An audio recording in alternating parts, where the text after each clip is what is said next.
She was worth $400 million. She had resigned from one of the most powerful tech companies in the world just 12 hours ago. And now she was standing on his porch at 7 in the morning, holding a single suitcase, asking if his joke from yesterday still stood. Evan Brooks was a single father living paycheck to paycheck in a cabin that needed a new roof. His daughter's shoes had holes in them. He hadn't been on a date in 6 years. "You said I could move in if I ever got tired of everything," Claire Monroe said quietly. "I'm tired, Evan. I'm so tired. Before you judge what happened next, you need to hear the whole story. Please stay until the end, hit that like button, and comment the city you're watching from so I can see how far this story travels. This is what happens when exhaustion meets loneliness, and both refuse to let go." The afternoon sun cut through the trees at a low angle, painting everything gold and making even the peeling paint on Evan Brooks's cabin look almost intentional, almost charming. He sat on the warped wooden steps of his front porch, hunched over a disaster of cardboard, glitter, and broken popsicle sticks, the remains of what was supposed to be a solar system model for his daughter's third-grade science fair. Saturn's rings had collapsed. Again. "Dad," Lily said from beside him, her voice patient in that way only 8-year-olds can manage when they're watching an adult fail at something simple. "You're using too much glue." "I'm using the exact right amount of glue," Evan muttered, even as a thick white glob dripped onto his jeans. "The glue is fine. The problem is physics. Saturn shouldn't have rings in the first place. It's showing off." Lily giggled, and the sound loosened something in his chest that had been tight all day, all week, all year, if he was being honest. He wiped his hands on his already ruined jeans and looked at his daughter, really looked at her. She had her mother's eyes, that deep brown that seemed to hold entire conversations without words. Her hair was pulled back in a ponytail he'd attempted that morning, and it was already half falling out, wisps escaping around her face like they were making a break for freedom. She was beautiful. She was everything, and he was failing her in 1,000 small ways every single day. "We'll figure it out," he said, forcing confidence into his voice. "We always do, right?" "Right," Lily agreed, but her eyes drifted to the model with visible doubt. The sound of tires on gravel made them both look up. A sleek black car, the kind that probably cost more than Evan made in 2 years, was pulling into the driveway of the cabin next door. The rental property had been empty for months, ever since the Hendersons had stopped coming up for summers. Evan had almost forgotten anyone else existed out here in this forgotten corner of the world. "Someone's moving in?" Lily asked, perking up with the natural curiosity of a child who didn't see new faces very often. "Looks like it. Probably just a vacation rental." The car door opened and a woman stepped out. Evan's first thought was that she didn't belong here. Not in a dismissive way, just an observational one. She was wearing clothes that looked like they'd never touched a speck of dust, her dark hair falling in perfect waves around her shoulders. Even from 50 feet away, he could see the rigid set of her spine, the tension in her shoulders, the way she moved like someone who had forgotten how to simply exist without purpose. She stood there for a long moment, just staring at the cabin in front of her, and something in her posture made Evan think of a bird that had flown into a window, still standing, still breathing, but fundamentally stunned. "She looks sad," Lily said quietly. "Yeah," Evan agreed, surprised by his daughter's perception. "She does." The woman seemed to shake herself, then walked to the trunk to retrieve a single suitcase. Just one. For a cabin rental that could accommodate a family of 6. She rolled it up the path to the front door, fumbled with the lockbox for a moment, and disappeared inside. "Should we say hi?" Lily asked. "Maybe tomorrow. Let her get settled." But Evan found himself glancing at the cabin throughout the afternoon as he continued his losing battle with the solar system. No lights came on, no movement in the windows, just that sleek car sitting in the driveway like a question mark. By the time the sun started its descent toward the tree line, Evan had managed to create something that vaguely resembled the solar system if you squinted and had generous definitions of both solar and system. Lily had wandered inside to read, leaving him alone with the crickets and his thoughts. He was just gathering up the craft supplies when he heard footsteps on the gravel path that connected the two properties. The woman from next door was walking toward him. Up close, she was striking in a way that had nothing to do with conventional beauty, though she had that too. It was her eyes, sharp and intelligent, but underneath that sharpness, something raw and wounded. She was maybe 35, though exhaustion had a way of adding years that weren't really there. "I saw you struggling with that model," she said, and her voice was exactly what he'd expected. Clear, controlled, a voice used to boardrooms and conference calls. But there was a slight tremor underneath it that didn't match the rest of her presentation. "Solar system?" Evan looked down at his creation and laughed. "Is it that obvious?" Saturn's rings gave it away. A ghost of a smile crossed her face. "I did the same project when I was a kid, used cardboard and string. It fell apart during the presentation." "Sounds about right." He extended his hand, realized it was still covered in glue and glitter, and withdrew it with a sheepish grin. "Sorry. Hazardous material. I'm Evan. Evan Brooks. Claire Monroe." She didn't offer her hand either, but she nodded in a way that felt like a handshake. "I'm renting the cabin next door, apparently." "Apparently?" "I booked it 3 hours ago. Didn't even know this place existed until this afternoon." She glanced around at the trees, the mountains in the distance, the absolute silence of the world around them. "I just typed 'somewhere quiet' into a search engine, and this is where it sent me." "Well, you definitely found quiet. The nearest town is 20 minutes away, and the most exciting thing that happens around here is when the deer eat my vegetable garden." Claire's laugh surprised both of them, a short, startled sound like she'd forgotten she knew how to make it. "That sounds perfect, actually. Can I ask what you're running from?" The question came out before Evan could stop it, and he immediately regretted it. It was too personal, too presumptuous. He didn't know this woman. He had no right to. "Everything," Claire said quietly, and the single word carried so much weight that Evan felt it settle into his chest. "I'm running from everything." They stood in silence for a moment, the kind of silence that should have been awkward but somehow wasn't. The sun was touching the treetops now, painting the sky in shades of orange and pink. "Your daughter," Claire said, nodding toward the cabin. "The one with the ponytail. She yours?" "Lily, yeah, she's mine."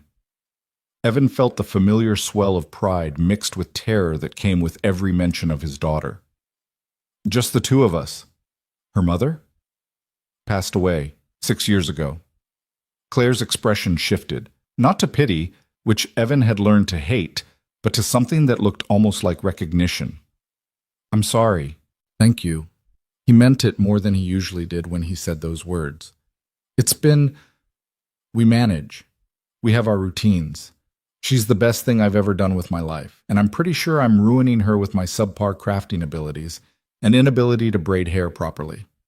Her ponytail looked fine. "You're being kind." It looked like it was staged by a small tornado. Another ghost of a laugh from Claire. She hugged her arms around herself even though the evening was warm, and Evan recognized the gesture, not cold, but trying to hold herself together. "Can I ask you something?" she said. "Fair's fair." "How do you do it? The single parent thing, the getting up every day and just keeping going." Evan considered the question seriously because something in her voice told him she wasn't asking casually. "I don't think I do it well. I mess up constantly. I forget permission slips and burn dinner, and sometimes I'm so tired that I can barely string a sentence together. But Lily needs me to try, so I try. And when I fail, I try again tomorrow." "That simple?" "That impossible," he corrected. "But what else is there?" Claire was quiet for a long moment, staring out at the mountains that were slowly losing their color as the sun sank lower. "I used to think there was something else, something bigger, more important. I built my whole life around that belief. And now I'm standing in the middle of nowhere talking to a stranger about glitter glue, and I think this might be the first honest conversation I've had in years. I'm not sure that's a compliment to your life or an insult to this conversation. Both, maybe." She turned to look at him directly, and in the fading light her eyes were almost black. "You have a good thing here, Evan. This cabin, your daughter, this quiet life. Don't let anyone tell you it isn't enough. Nobody tells me anything. The deer and I have an understanding." She smiled. A real one this time, small but genuine, and something shifted in the air between them. Not romantic, not exactly, just two exhausted people recognizing something familiar in each other. "I should go. Claire said. I have a suitcase to unpack. Or not unpack, I haven't decided yet. How long are you staying? I don't know. She looked back at her rental cabin like she wasn't sure it was real. I genuinely don't know anything right now. It's terrifying and also kind of wonderful. If you get tired of everything, Evan heard himself saying, you can always come over. We have terrible coffee and a solar system that's probably going to fall apart again before morning. I might take you up on that.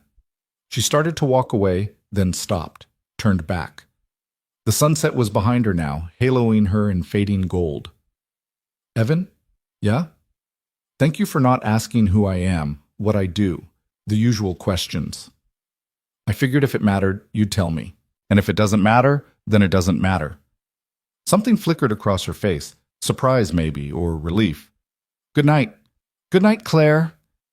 She disappeared into the growing darkness, and Evan stood on his porch until her cabin lights finally came on, warm and yellow against the deepening blue of the sky. Inside, Lily was curled up on the couch with a book, but she looked up when he came in. Did you meet her? I did. Her name's Claire. She seems nice. Is she staying long? She's not sure yet. Lily nodded thoughtfully, processing this information with the gravity of someone 3 times her age. She looked lonely, like the kind of lonely that goes all the way down. Evan paused in the doorway, struck again by his daughter's perception. Yes, sweetheart, I think she might be. Maybe we can help. Maybe. We'll see. He crossed the room and kissed the top of her head, breathing in the familiar smell of her shampoo. Apple, because she'd insisted on it after seeing a commercial. Time to start thinking about bed. The solar system is going to fall apart. I know. We should probably fix it. Tomorrow. Everything looks better in the morning. Lily accepted this with the skepticism of a child who had learned that mornings rarely fixed anything, but she closed her book and headed toward her room anyway. At the doorway, she paused. Dad? Yeah? I hope she figures out what she's running from. Me too, sweetheart. Me too. Evan spent the next hour cleaning up the craft supplies, then sat on the porch with a beer he couldn't really afford, watching the stars emerge one by one. The cabin next door had gone dark. Claire must have decided to actually sleep for once. Or maybe she was just sitting in the darkness like he sometimes did, wondering how life had led to this exact moment. He thought about what she'd said, about being tired of everything, about running. He understood that impulse better than he wanted to admit. There had been nights, especially in the first year after Sarah died, when he'd thought about just getting in the car and driving until the road ended, just disappearing into somewhere that didn't hold memories in every corner. But Lily had needed him. Lily still needed him. And somewhere along the way, he'd stopped wanting to run and started wanting to stay.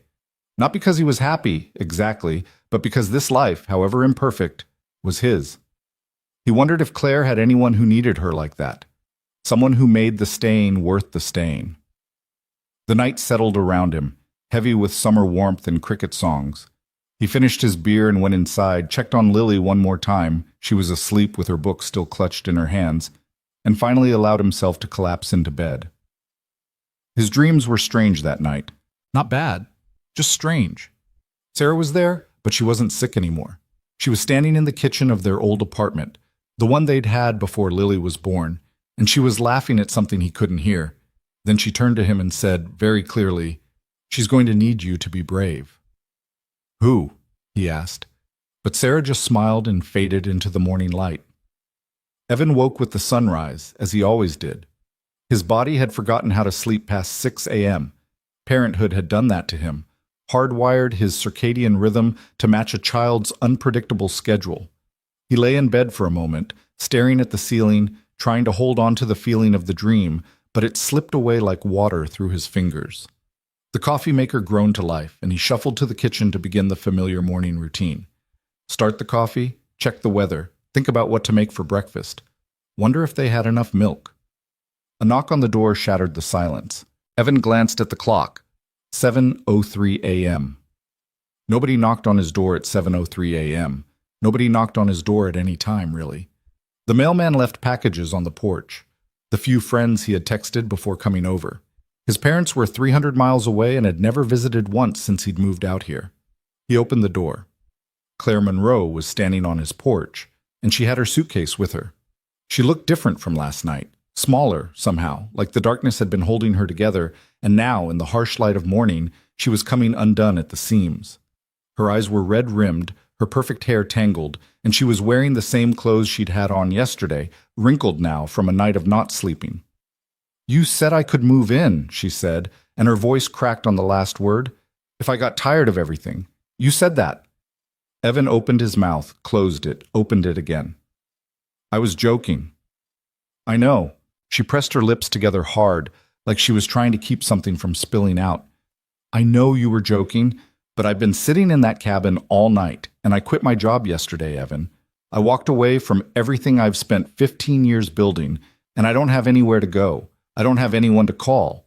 I have a penthouse apartment in a city I hate, and a car I bought because someone told me I should, and a contact list full of people who will stop returning my calls the moment they find out I'm nobody now.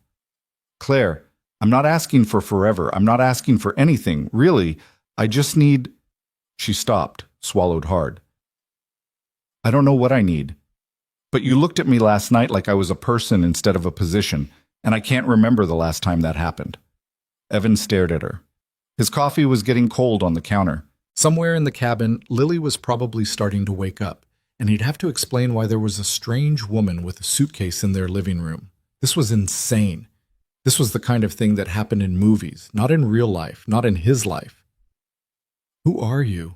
he asked quietly. "Really?" Claire's laugh was hollow. "I was the CEO of Vance Technologies. Youngest woman to ever hold that position. $400 million net worth as of yesterday's stock prices. I've been on the cover of Forbes and Fortune and every other magazine that thinks success can be measured in zeros." She looked down at her suitcase. "And I resigned at 11 o'clock last night via email because I couldn't breathe anymore, and I couldn't remember why any of it mattered. 400 million, give or take." Evan looked at her, really looked at her, the way he'd looked at Lily yesterday. This woman who had everything the world said you should want, standing on his porch at 7 in the morning, asking if she could stay in a cabin that needed a new roof with a man who had $43 in his bank account. "My daughter's shoes have holes in them," he said. "I can't afford to replace them until next month. I don't care about money. I'm saying that because I need you to understand what you're walking into. This isn't a vacation. This isn't a cute little escape from your real life. This is my real life. Bills I can't pay, and dinners I burn, and a kid who deserves so much more than I can give her. If you're looking for something picturesque, you've got the wrong cabin." Claire met his eyes. "I'm looking for something real. That's all. Just real." The word hung between them, fragile and heavy at the same time. "Dad?" Lily's voice came from behind him, sleepy and confused. "Who's at the door?" Evan turned. His daughter was standing in the hallway in her pajamas, hair a mess, rubbing her eyes. She looked past him to Claire, and something in her expression shifted. Recognition, maybe, or that strange intuition children sometimes have. "That's Claire," Evan said, "from next door." "I remember. The lonely one."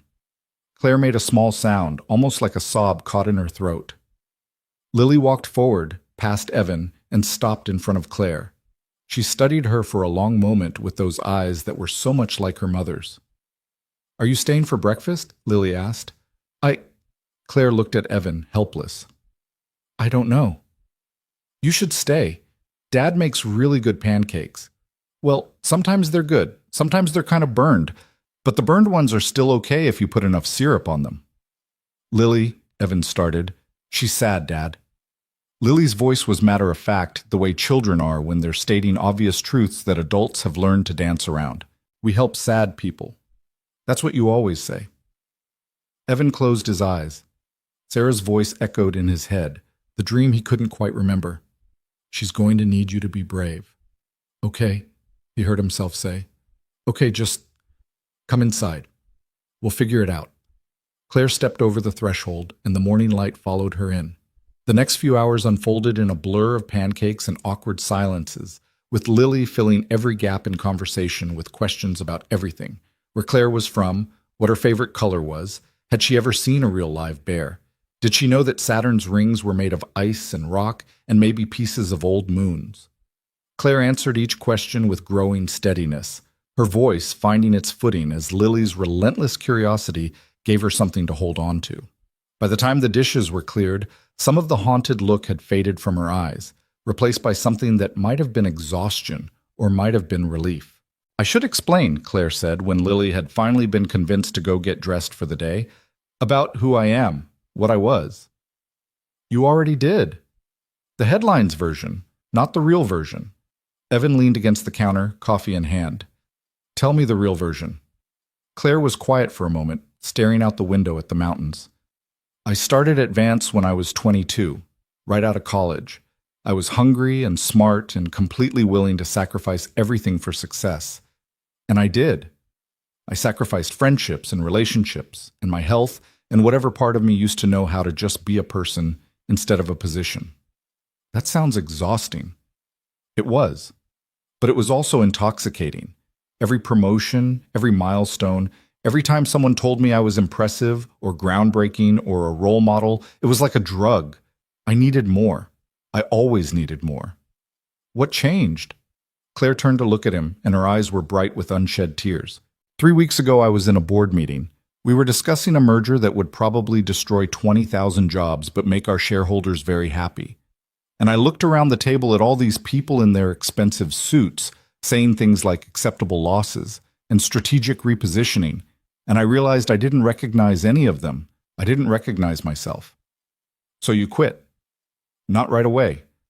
First I went home to my penthouse apartment and I stood at the window looking at the city, and I tried to remember the last time I'd felt something that wasn't stress or ambition or fear. And I couldn't. I genuinely couldn't remember the last time I'd been happy." "And that was 3 weeks ago?" "The board meeting was 3 weeks ago. The standing at the window and having an existential crisis was ongoing." A bitter laugh escaped her lips. "I kept going to work, kept doing the job, told myself I was overreacting. But last night, I was supposed to attend a charity gala, the kind where everyone writes big checks and pretends to care about things they don't actually care about, and I just couldn't do it anymore. I wrote my resignation letter in the car, emailed it from my phone, then I started driving. And ended up here. And ended up here." She spread her hands. "The entire trajectory of my life changed in 12 hours because I Googled somewhere quiet, and your little corner of the world came up." Evan considered this. Considered her. Considered the absolutely insane situation he had somehow found himself in. "You could be anywhere right now," he said slowly. "You could be on a beach in Bali. You could be in a luxury spa in Switzerland. You have the money to literally do anything, go anywhere. Why are you standing in my kitchen?" Claire's answer came without hesitation. "Because you didn't know who I was, and you invited me in anyway. I invited you over for bad coffee. I didn't invite you to move in." "I know. And if you want me to leave, I'll leave. I'll go back to the rental cabin and figure out what comes next on my own. I'm not trying to impose or—" "Claire." He set down his coffee cup. "I didn't say I wanted you to leave. I'm just trying to understand why you want to stay." "Because it's real here." Her voice broke slightly on the word. "Because your daughter has holes in her shoes and you're stressed about money and there's a solar system falling apart on your dining room table. Because you looked at me last night like I was a person, not a CEO or a success story or a threat or an opportunity. Just a person. You are just a person. No one has treated me like one in years." They stood in silence for a moment, the weight of her words settling between them. "I don't want your money," Evan said finally. "I need you to understand that. Whatever this is, whatever you need, I'm not looking for a solution to my financial problems. I know, and I can't promise anything. I don't know if this is going to work or if we're both going to regret it by tomorrow. I've got a daughter to think about, and she has to come first. I would never expect anything different. And you'll have to explain to Lily why you're here, in terms she can understand. She's 8, but she's smart. She'll know if you're lying."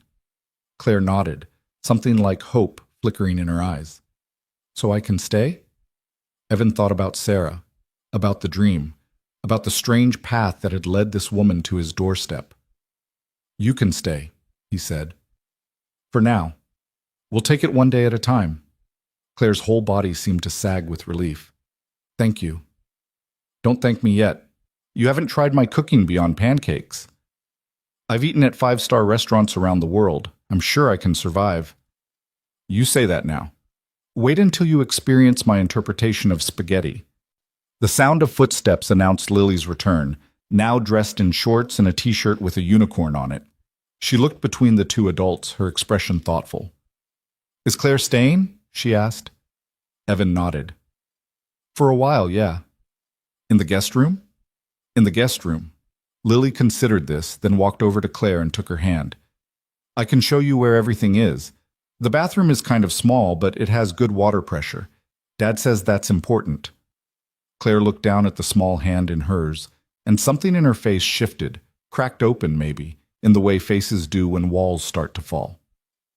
I would like that very much, she said softly. Come on. Lily tugged her toward the hallway. And I can show you my room. I have a lot of books. You can borrow them if you want, but you have to give them back because some of them were my mom's. They disappeared down the hall, and Evan stood alone in the kitchen, wondering what exactly he had just agreed to. His phone buzzed in his pocket. A text from his boss at the hardware store where he worked part-time. Need you to cover a shift today. Can you come in by noon? Normal life still happening, bills to pay and shifts to cover and a daughter to raise. And now a former CEO sleeping in his guest room because she'd forgotten how to be a person and somehow thought he could teach her. What are you doing, Evan? He muttered to himself. But even as he said it, he remembered the way Claire had looked at Lily, the way something had shifted in her eyes when his daughter had taken her hand. Whatever this was, mistake or miracle, it was already in motion. He texted his boss back. I'll be there. Then he went to finish cleaning up breakfast and tried not to think too hard about the fact that everything in his carefully constructed life had just changed in ways he couldn't begin to predict. The day unfolded in pieces. Evan's shift at the hardware store. Lily, under the watch of Mrs. Henderson from 3 miles down the road, who charged $15 for a few hours of childcare, and Claire presumably settling into the guest room and trying to remember what rest felt like. When Evan got home at 6, the cabin smelled different. Not bad, just different. He followed the scent to the kitchen and found Claire standing at the stove, stirring something that actually looked edible. You cooked, he said, surprised. I used to, before everything, when I was younger. She didn't turn around. I found some things in your pantry. I hope you don't mind. Mind? I think this might be the first meal that hasn't come from a box or a can in months. Lily was at the table working on the solar system, which had been miraculously repaired. Claire fixed Saturn, she announced. She used wire instead of cardboard. Look, Dad, the rings stay now. Evan looked. They did stay. The whole thing looked almost professional. I had a little time, Claire said, finally turning around. She looked better than she had that morning, still tired, but less like she might shatter at the slightest touch. Lily showed me the problem. It was just an engineering issue. Just an engineering issue, Evan repeated. Sure. I studied engineering before I switched to business. Seemed useful. Claire knows a lot of stuff, Lily said authoritatively. She explained how rockets work, and she helped me with my math homework. She makes math make sense. High praise, Evan said. Lily's math homework has defeated me more than once. Third-grade math is surprisingly complicated these days. They ate dinner together, the three of them at the small table, Lily chattering away about everything she'd done that day, Claire listening with an intensity that suggested she wasn't used to conversations that didn't have agendas. Evan watched them both, still not quite believing this was his life now. After dinner, Lily asked if Claire would read to her before bed. Claire looked at Evan, uncertain, and he nodded. They disappeared into Lily's room, and he could hear the murmur of Claire's voice reading something about a magical land with talking animals. He stood at the sink, washing dishes, and tried to name the feeling in his chest. It took him a while to identify it because it had been so long since he'd felt it. It was hope. Dangerous, fragile, probably stupid hope, but hope nonetheless. Claire emerged 20 minutes later, closing Lily's door softly behind her. She fell asleep during Chapter 3. That's her record. Usually it's Chapter 2. They stood in the living room, the space between them filled with all the things neither of them knew how to say. Thank you, Claire said finally, for today, for letting me cook and fix the solar system and just be here. You don't have to thank me. I know, but I want to. She hesitated. I haven't felt this calm in years, maybe ever. It's a quiet place. It's more than that. She looked at him, her eyes searching his face for something he couldn't name. It's you. It's Lily. It's the way you live. Like the world doesn't have to be so complicated. The world is complicated. I just choose not to engage with most of it. Maybe that's the wisdom everyone else is missing. Evan shrugged, uncomfortable with the weight she was putting on his choices. I'm not wise. I'm just tired. It's easy to simplify when you don't have the energy for complexity. I think that's exactly what wisdom is. They lapsed into silence again. Outside, the stars were emerging, and the temperature was dropping toward comfortable. Would you like to sit on the porch? Evan asked. I have one more beer in the fridge. You can have it. I'll have water. You should have the beer. Guest rules. Claire's lips twitched. Is that a thing? It is now. They ended up sharing the beer, passing it back and forth as they sat on the porch steps and watched the sky deepen into full darkness. The silence between them was easy now, comfortable in a way that usually took years to develop. Tell me about Sarah, Claire said quietly, if you want to. Evan took a long drink of the beer before answering. She was... Everything good about me is because of her. We met in college. She was studying early childhood education. I was aimless, just taking classes because that's what you were supposed to do. She gave me direction, gave me Lily, gave me a reason to be someone worth being. How did she die? Cancer. The kind that moves fast and doesn't give you time to prepare. One day she was tired more than usual. 3 months later, she was gone.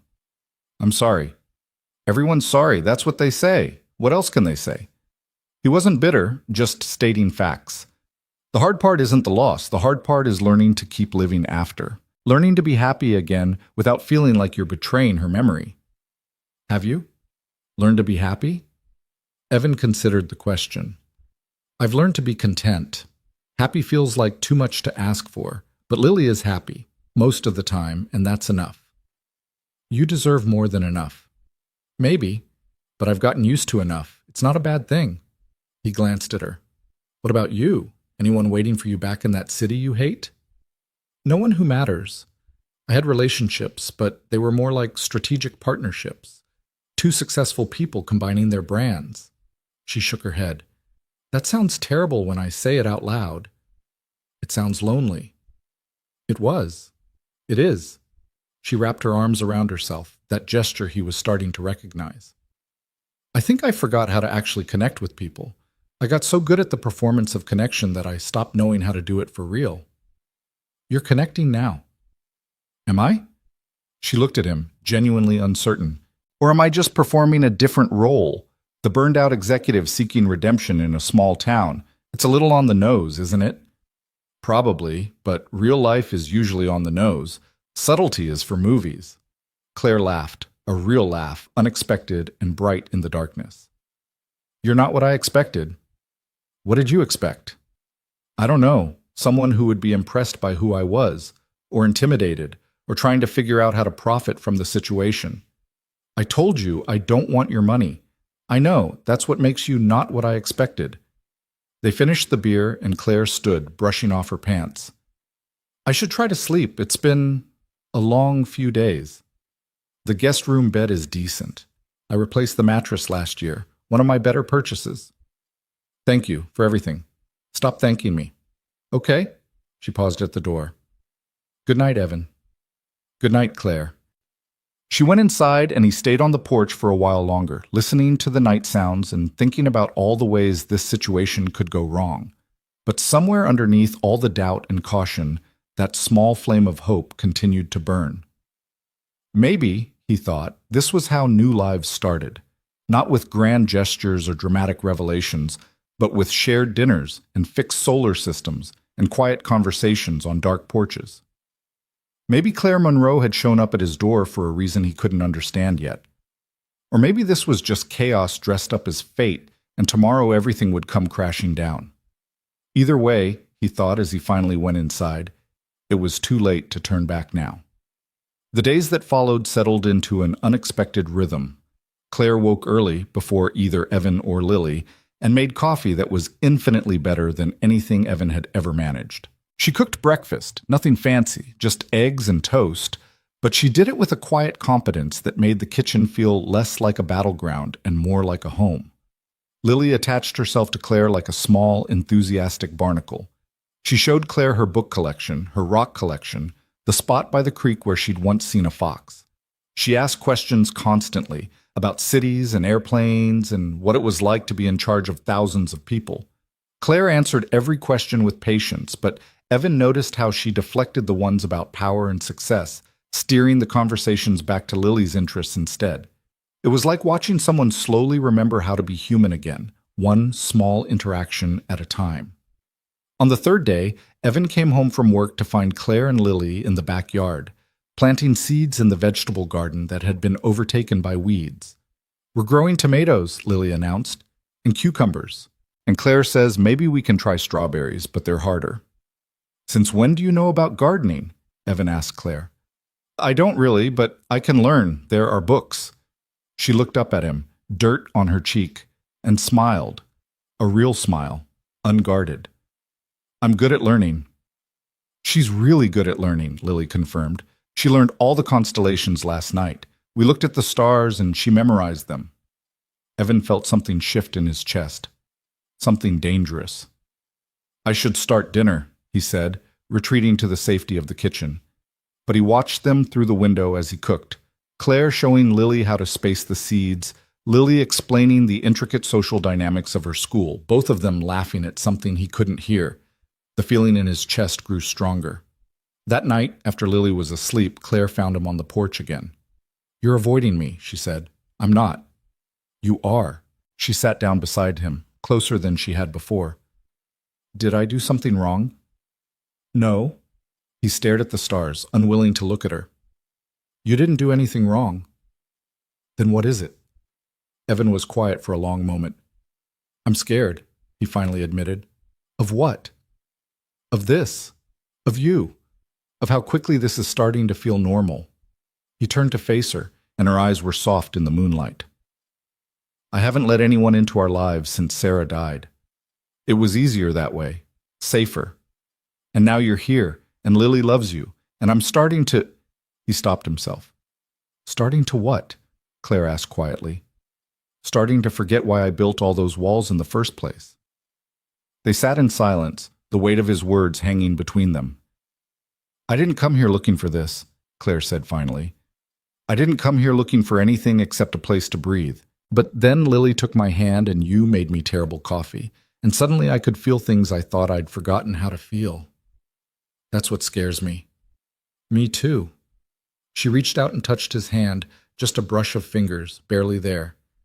"But I think some things are worth being scared of." Evan looked at her hand on his, at this woman who had walked away from everything to find something she couldn't name, at the unexpected gift of her presence in his life. "I can't promise you anything," he said. "I don't know what I'm doing. I don't know if this is right or wrong or somewhere in between. I'm not asking for promises." "What are you asking for?" Claire thought about it. "Time. Space. The chance to figure out who I am when I'm not trying to be someone else." She squeezed his hand. "And maybe, if you're willing, someone to figure it out alongside." It wasn't a declaration of love. It wasn't a commitment.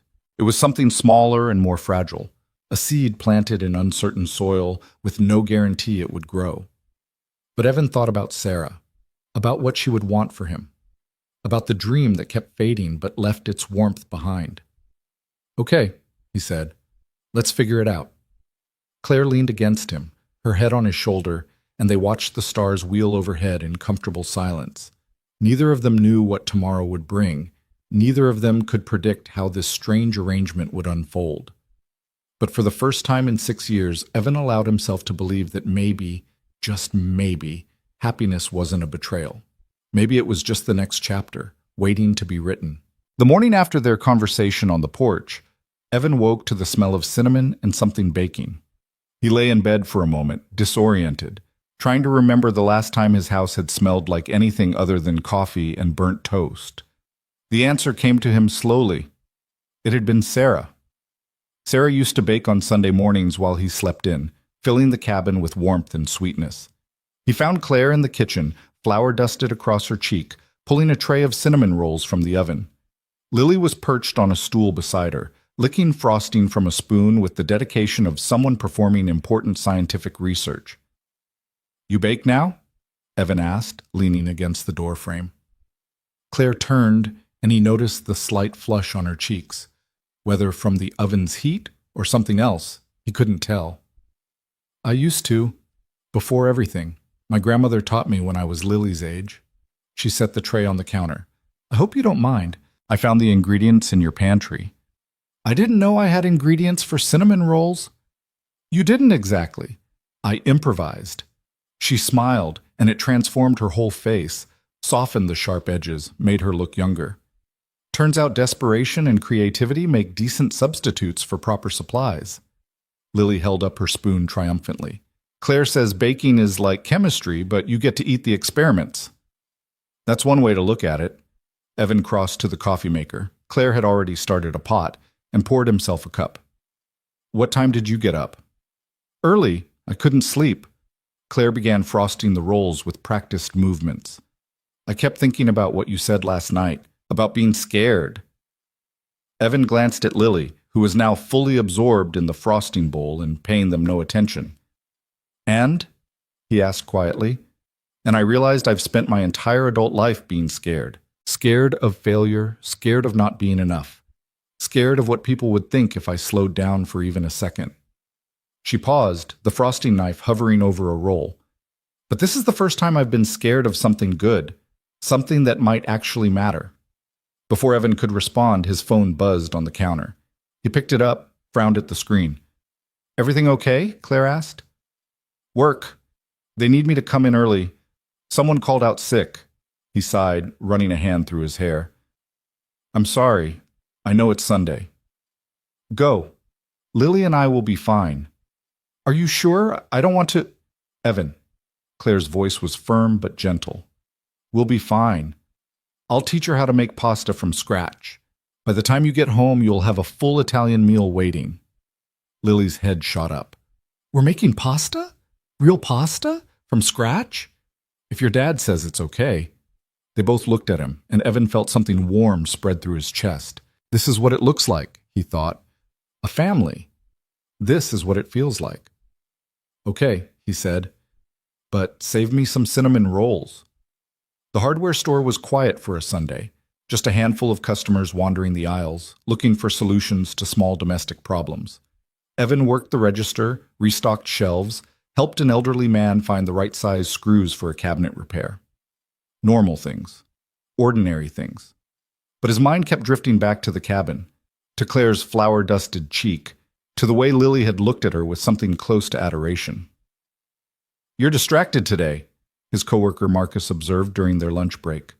Marcus was 53, divorced twice, and had the kind of weathered wisdom that came from making every mistake in the book and somehow surviving.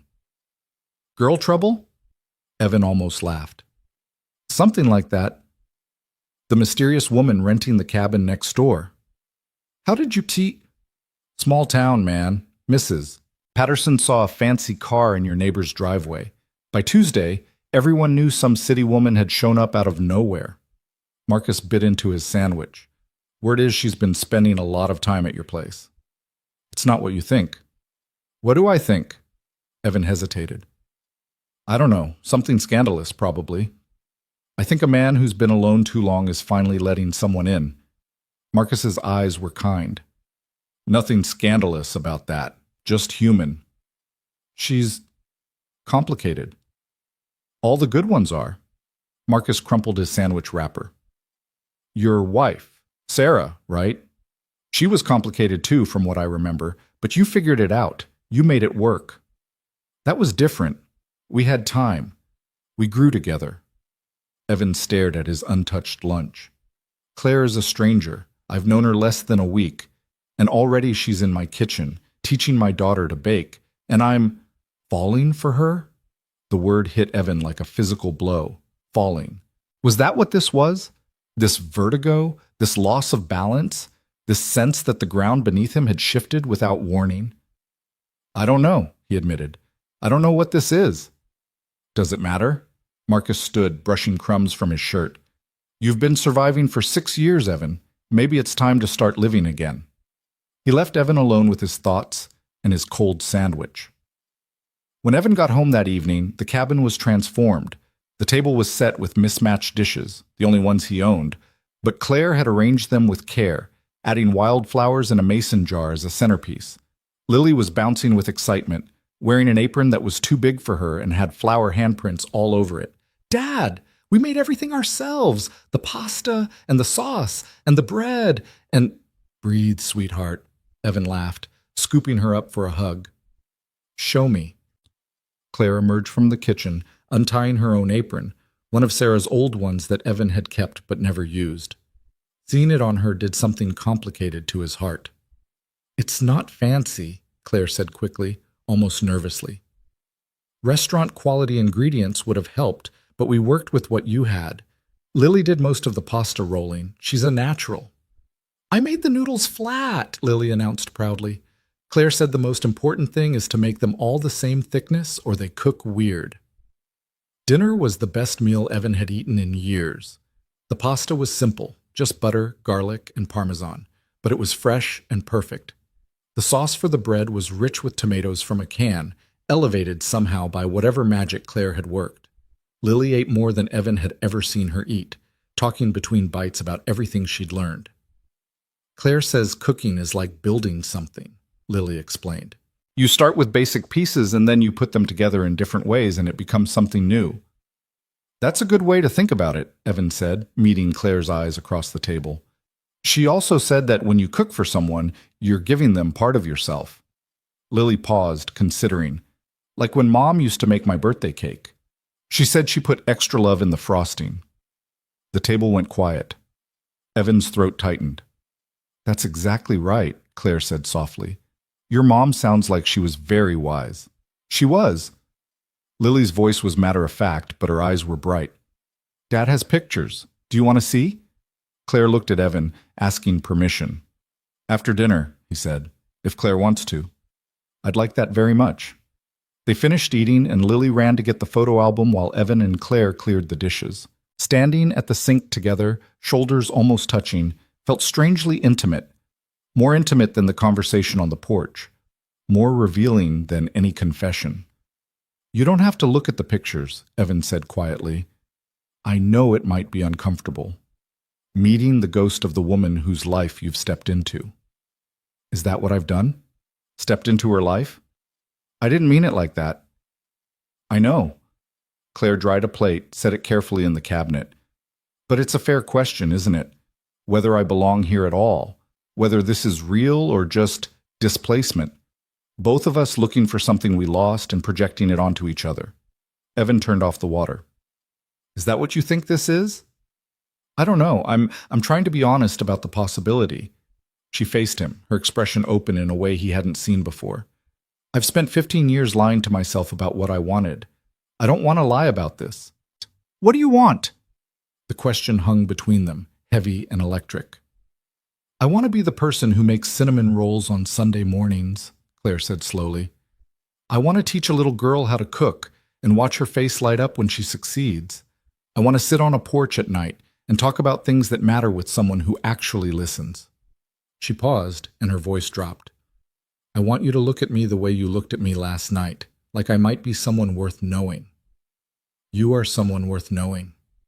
You barely know me. I know enough. He reached out, almost unconsciously, and tucked a strand of hair behind her ear. I know that you walked away from everything because you wanted something real. I know that my daughter trusts you, and she's the best judge of character I've ever met. I know that when I came home tonight, this place felt more like a home than it has in 6 years. Claire's breath caught. Evan, I found it. Lily's voice rang out from the hallway, and they stepped apart quickly, the moment broken but not forgotten. They looked at the photos together, the three of them on the couch, Lily in the middle with the album on her lap. Sarah smiled out from every page, frozen in moments Evan had almost forgotten. Their wedding day. Lily's birth. A vacation to the beach when Lily was 3, all of them sunburned and laughing. She was beautiful, Claire said. She was. Evan's voice was thick. But more than that, she was kind. She believed in people, saw the best in everyone, even when they couldn't see it themselves. She sounds like Lily. Lily got all her best parts. Lily had been quiet, studying each photo with intense concentration. Now she looked up at Claire with those two wise eyes. "Do you think my mom would have liked you?" Claire's breath caught visibly. I hope so. I'd like to think so." "I think she would." Lily nodded decisively. She liked people who were real. She said fake people were exhausting. A pause. "You're not fake, Claire. You're just sad. But sad is better than fake." Evan felt tears prick his eyes. His daughter, 8 years old, cutting straight to the heart of things the way Sarah always had. "Thank you," Claire whispered. "That means more than you know." Lily yawned hugely, breaking the tension. "Can Claire read to me again tonight?" "If she wants to." "I want to." Claire stood, offering her hand to Lily.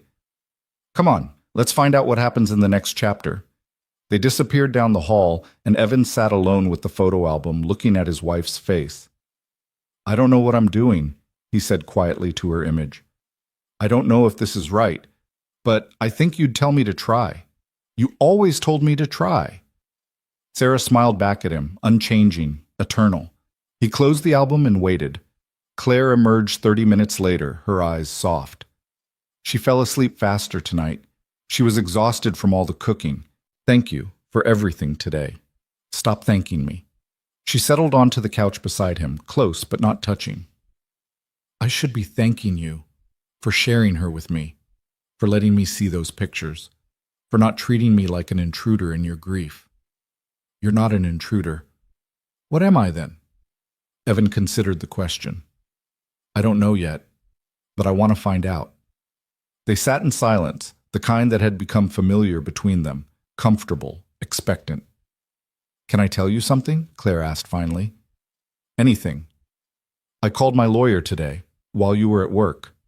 She pulled her knees up to her chest, making herself smaller. "The resignation is being processed. The board is scrambling.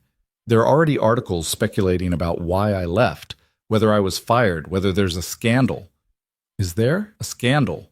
"No, just a woman who couldn't breathe anymore." She laughed bitterly. "But that's not a satisfying narrative, is it? There has to be drama, intrigue, a fall from grace. What did your lawyer say?"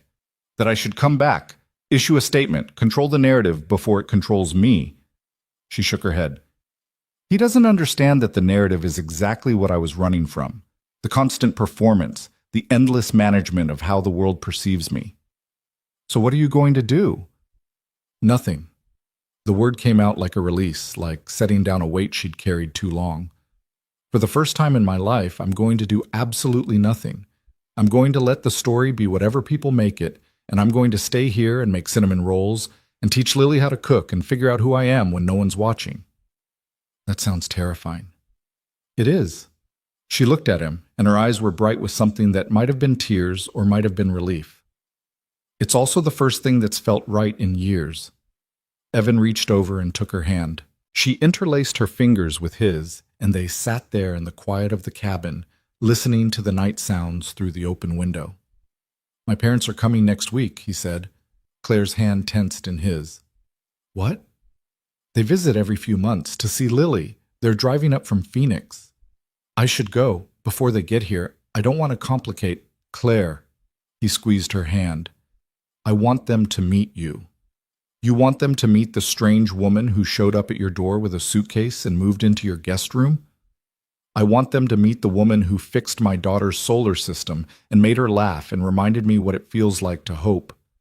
The words hung between them, more honest than he'd intended. "They'll have questions," Claire said quietly. "They will. I don't have answers for most of them." He turned to face her. "But I'm tired of waiting until I have everything figured out before I let myself live. Sarah used to tell me I spent too much time planning and not enough time doing. Maybe she was right. What if I'm not what they expected for you?" "You're not what anyone expected. That's what makes you interesting." Claire's laugh was surprised, almost disbelieving. You're really not what I expected either, Evan Brooks. Good. We can be unexpected together. The week passed in a blur of small moments that accumulated into something larger than their sum.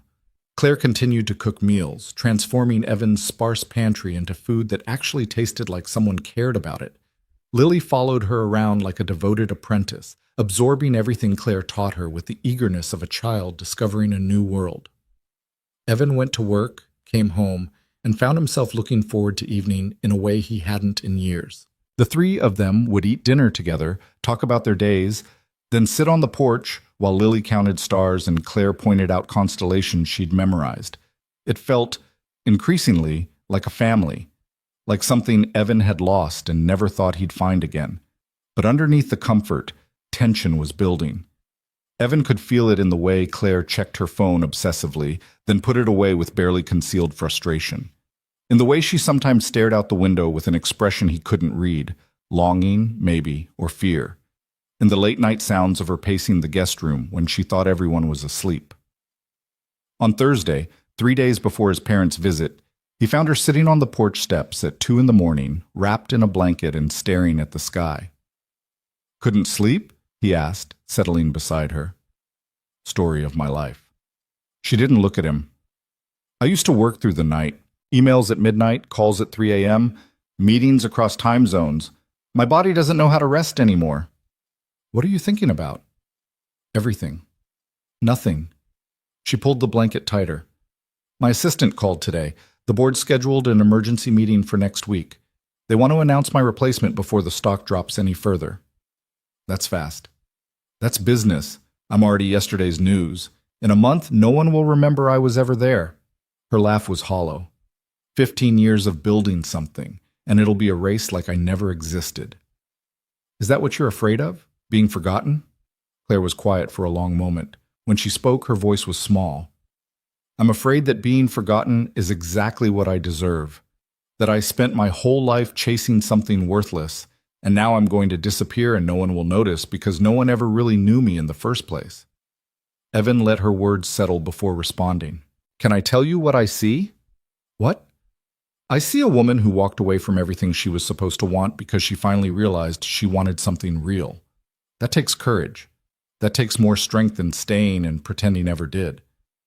Or it takes cowardice, running away instead of fixing what was broken.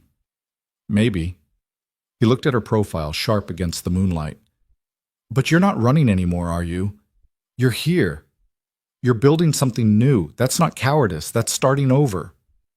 Claire finally turned to face him, and her eyes were glistening. What if I can't? What if I'm too broken to be anything other than what I was? Then we'll figure it out together.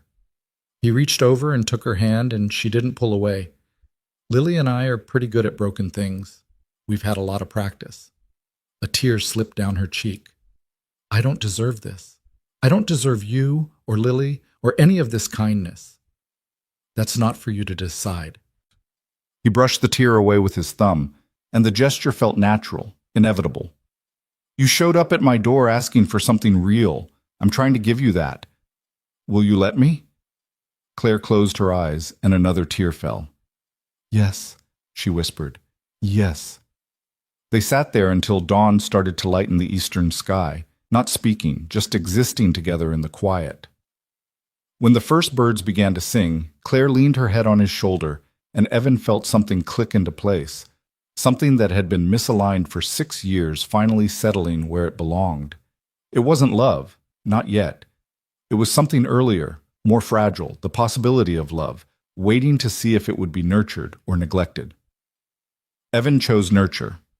Friday brought a change in the weather, dark clouds rolling in from the mountains, the smell of rain heavy in the air. Lily was restless, bouncing between activities, unable to settle on anything. When are Grandma and Grandpa coming? She asked for the 10th time. Sunday morning. Evan looked up from his laptop, where he was paying bills and trying not to panic at the numbers. 2 more days. Are they going to like Claire? I think so.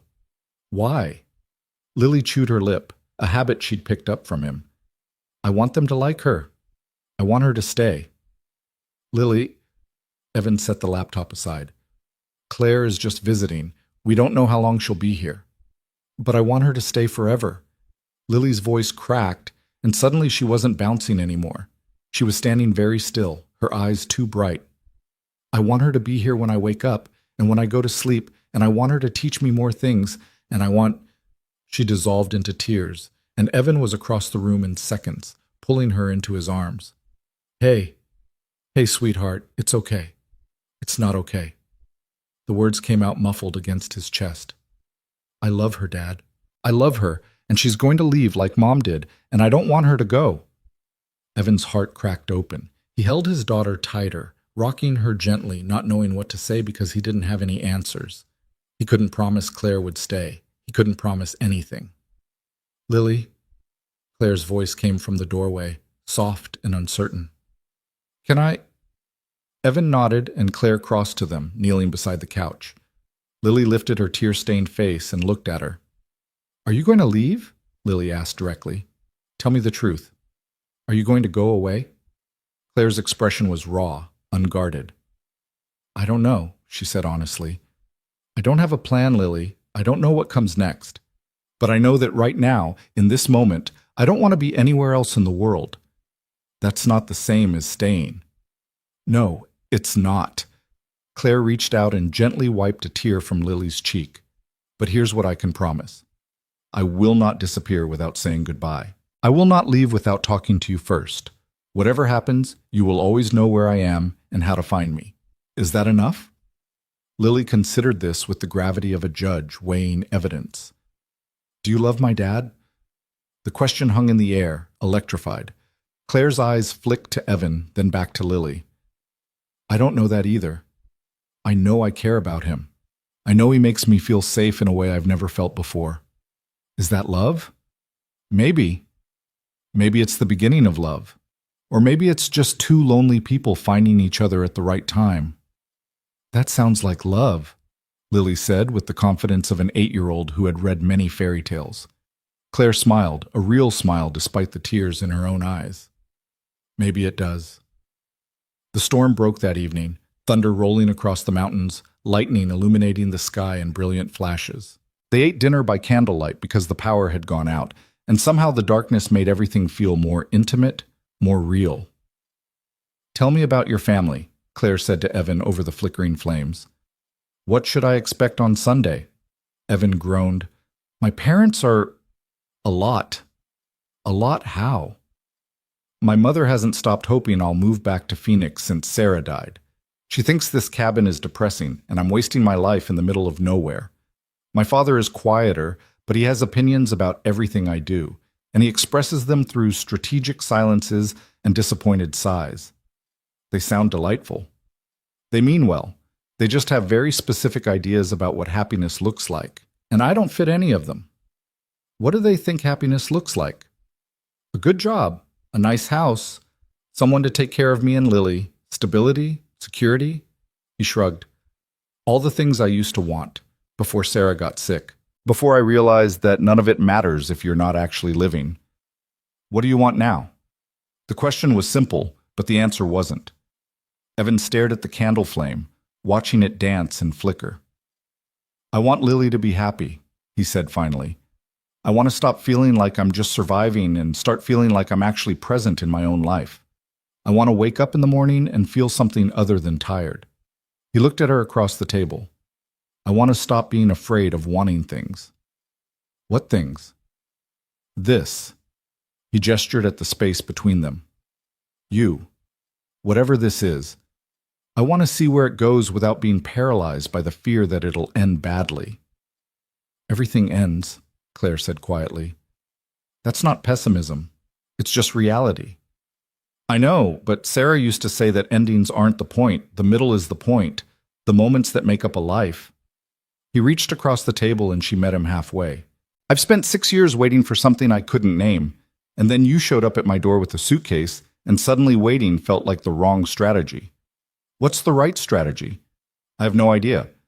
But I think it starts with being honest about what I want. And I want you to stay, not forever. I can't ask for that. But for now. For the middle. For whatever comes next. Claire's hand tightened in his. I want that too. Lightning flashed, illuminating her face. The hope and fear and uncertainty all mixed together. Thunder followed, shaking the cabin walls. Your parents are going to hate me, she said. Probably. I'm a stranger who moved into your house. I have no job, no plan, no clear explanation for why I'm here. All true. They're going to think I'm taking advantage of you. Also possible.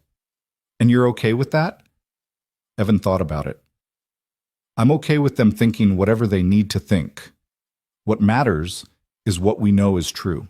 And what I know is that for the first time in 6 years, I feel like I'm awake. You did that. I don't care if my parents understand it. The power came back on, sudden and jarring, flooding the cabin with light. They blinked at each other, the spell broken but not forgotten. I should check on Lily, Claire said, standing. Make sure the storm didn't scare her. She's usually fine with storms. Sarah used to tell her they were just the sky singing. That's beautiful.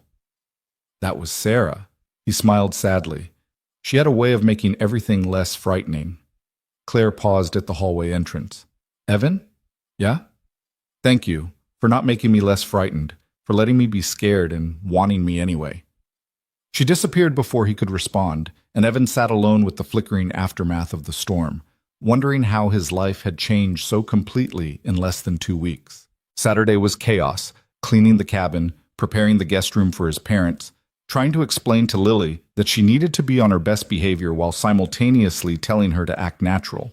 Claire moved through the preparation like a shadow, helping without being asked, anticipating needs before they were spoken. You don't have to do all this, Evan told her as she scrubbed the kitchen counters for the 3rd time. I want to make a good impression. They're going to judge you no matter what. A clean kitchen won't change that. Maybe not, but at least they can't say I'm a slob. She scrubbed harder. I've never cared what anyone thought of me before. That's the irony. I've been on magazine covers, I've given keynote speeches to thousands of people, and none of it made me nervous. But the thought of your parents looking at me and finding me lacking, they're not going to find you lacking. You don't know that. I know you. He stilled her hand, taking the sponge from her grip. And I know that anyone who takes the time to actually see you will see someone extraordinary. What if they don't take the time? Then that's their loss, not yours. She looked at him with an expression he couldn't quite read. You really believe that? I really do. Claire's phone rang, cutting through the moment. She glanced at the screen and her face went pale. Who is it? Evan asked. My mother. The word came out strangled. I haven't talked to her in 3 years.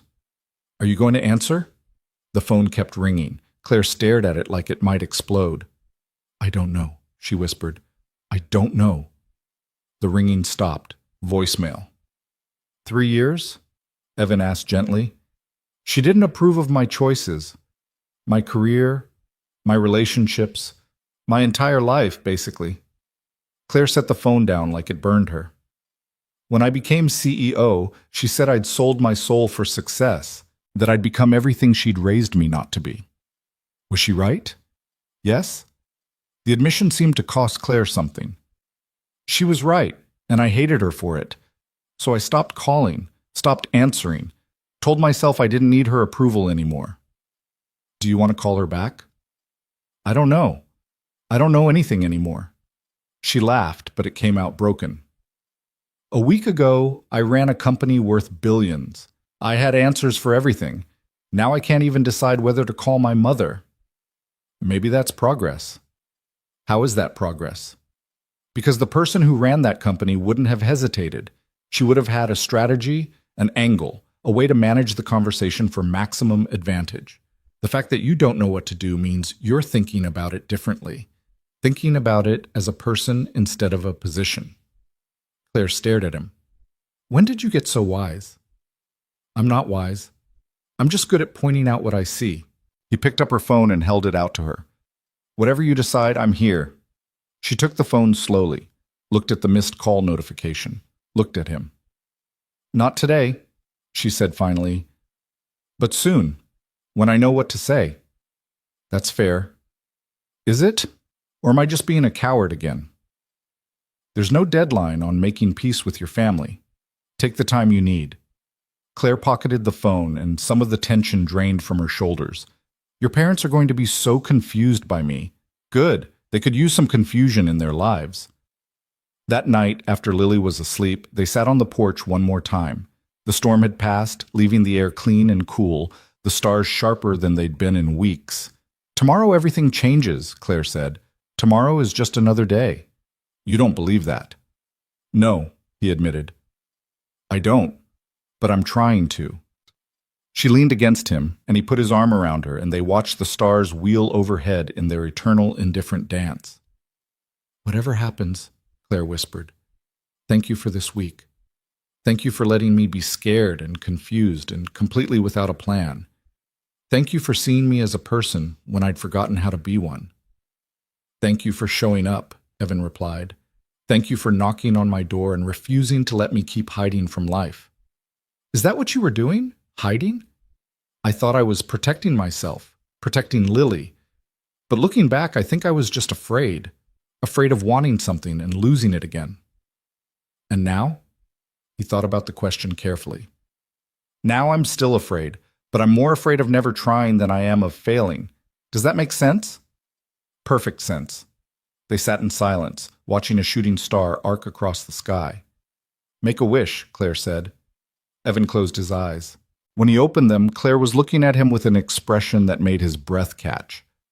What did you wish for? She asked. I can't tell you. It won't come true. That's a superstition? Maybe, but I'd rather not risk it. Claire smiled, that real smile, the one that transformed her whole face. Fair enough. They stayed on the porch until the cold drove them inside, and even then, Evan didn't want the night to end. Tomorrow his parents would arrive, bringing with them all the complications and judgments and difficult questions he wasn't ready to answer. But tonight, in this moment, everything was exactly as it should be, and for the first time in 6 years that felt like enough. The sound of tires on gravel came at exactly 10:15 Sunday morning, just as Claire was pulling a fresh batch of muffins from the oven. Evan watched her freeze, the oven mitts still on her hands, her face a mask of carefully controlled panic. They're here, Lily announced from the window, bouncing on her toes. Grandma's wearing her blue dress. That means she's in a good mood. How do you know that? Evan asked. She only wears blue when she's happy. When she's mad, she wears gray. Lily turned to Claire with the solemnity of a war strategist. She's not wearing gray. That's good. Claire managed a weak smile. Thanks for the intel. Evan crossed to her and gently removed the oven mitts from her hands. Breathe, he said quietly. They're just people. They're your parents. They're the people who raised you and loved Sarah and have every right to think I'm a disaster waiting to happen. They might think that. They might not. Either way, you've faced boardrooms full of hostile shareholders. You can handle 2 retirees from Phoenix. Hostile shareholders, I understood. Family is different.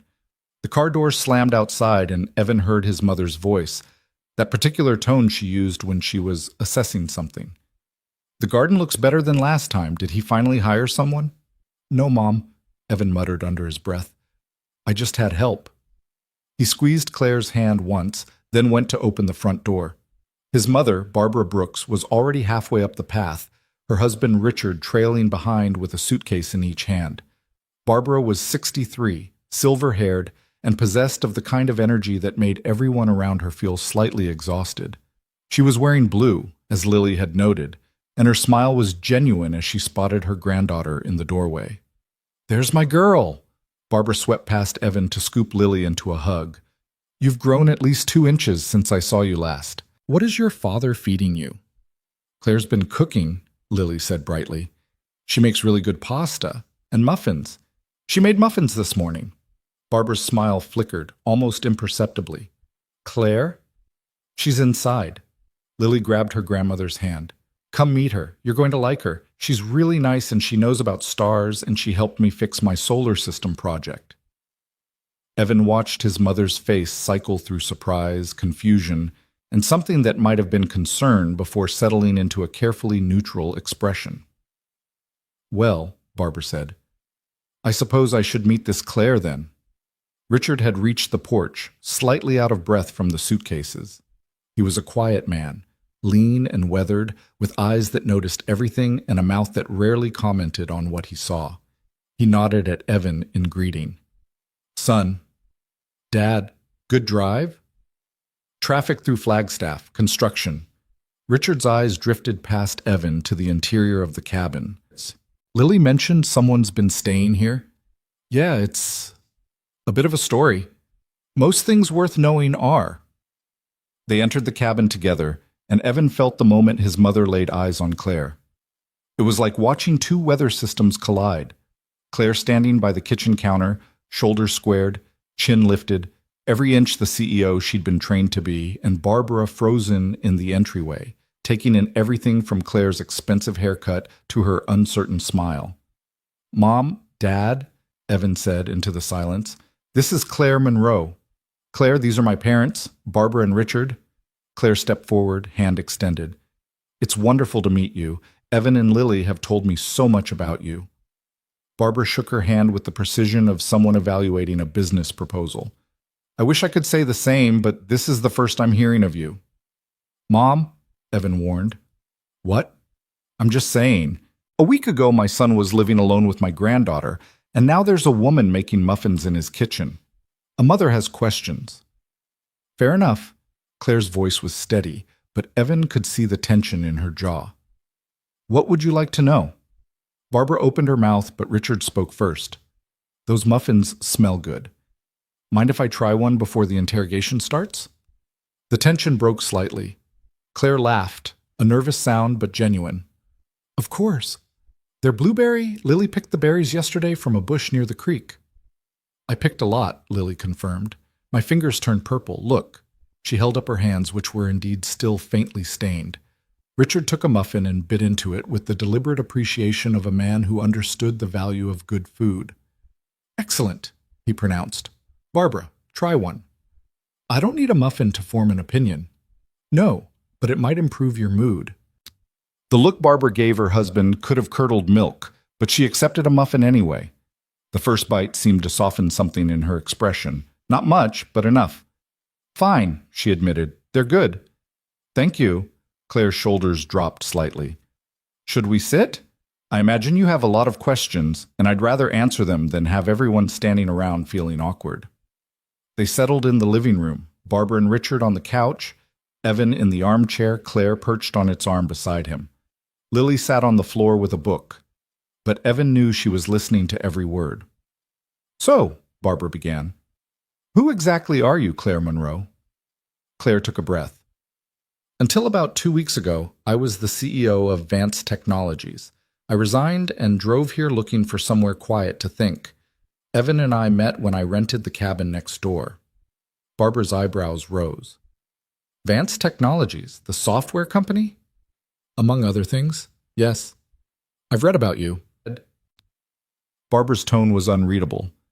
"You were on the cover of Forbes last year. Something about being the youngest woman to lead a Fortune 500 company. That was me. And now you're making muffins in my son's kitchen?" "Mom," Evan interjected. "It's not—" "I'm asking her, Evan. I want to understand."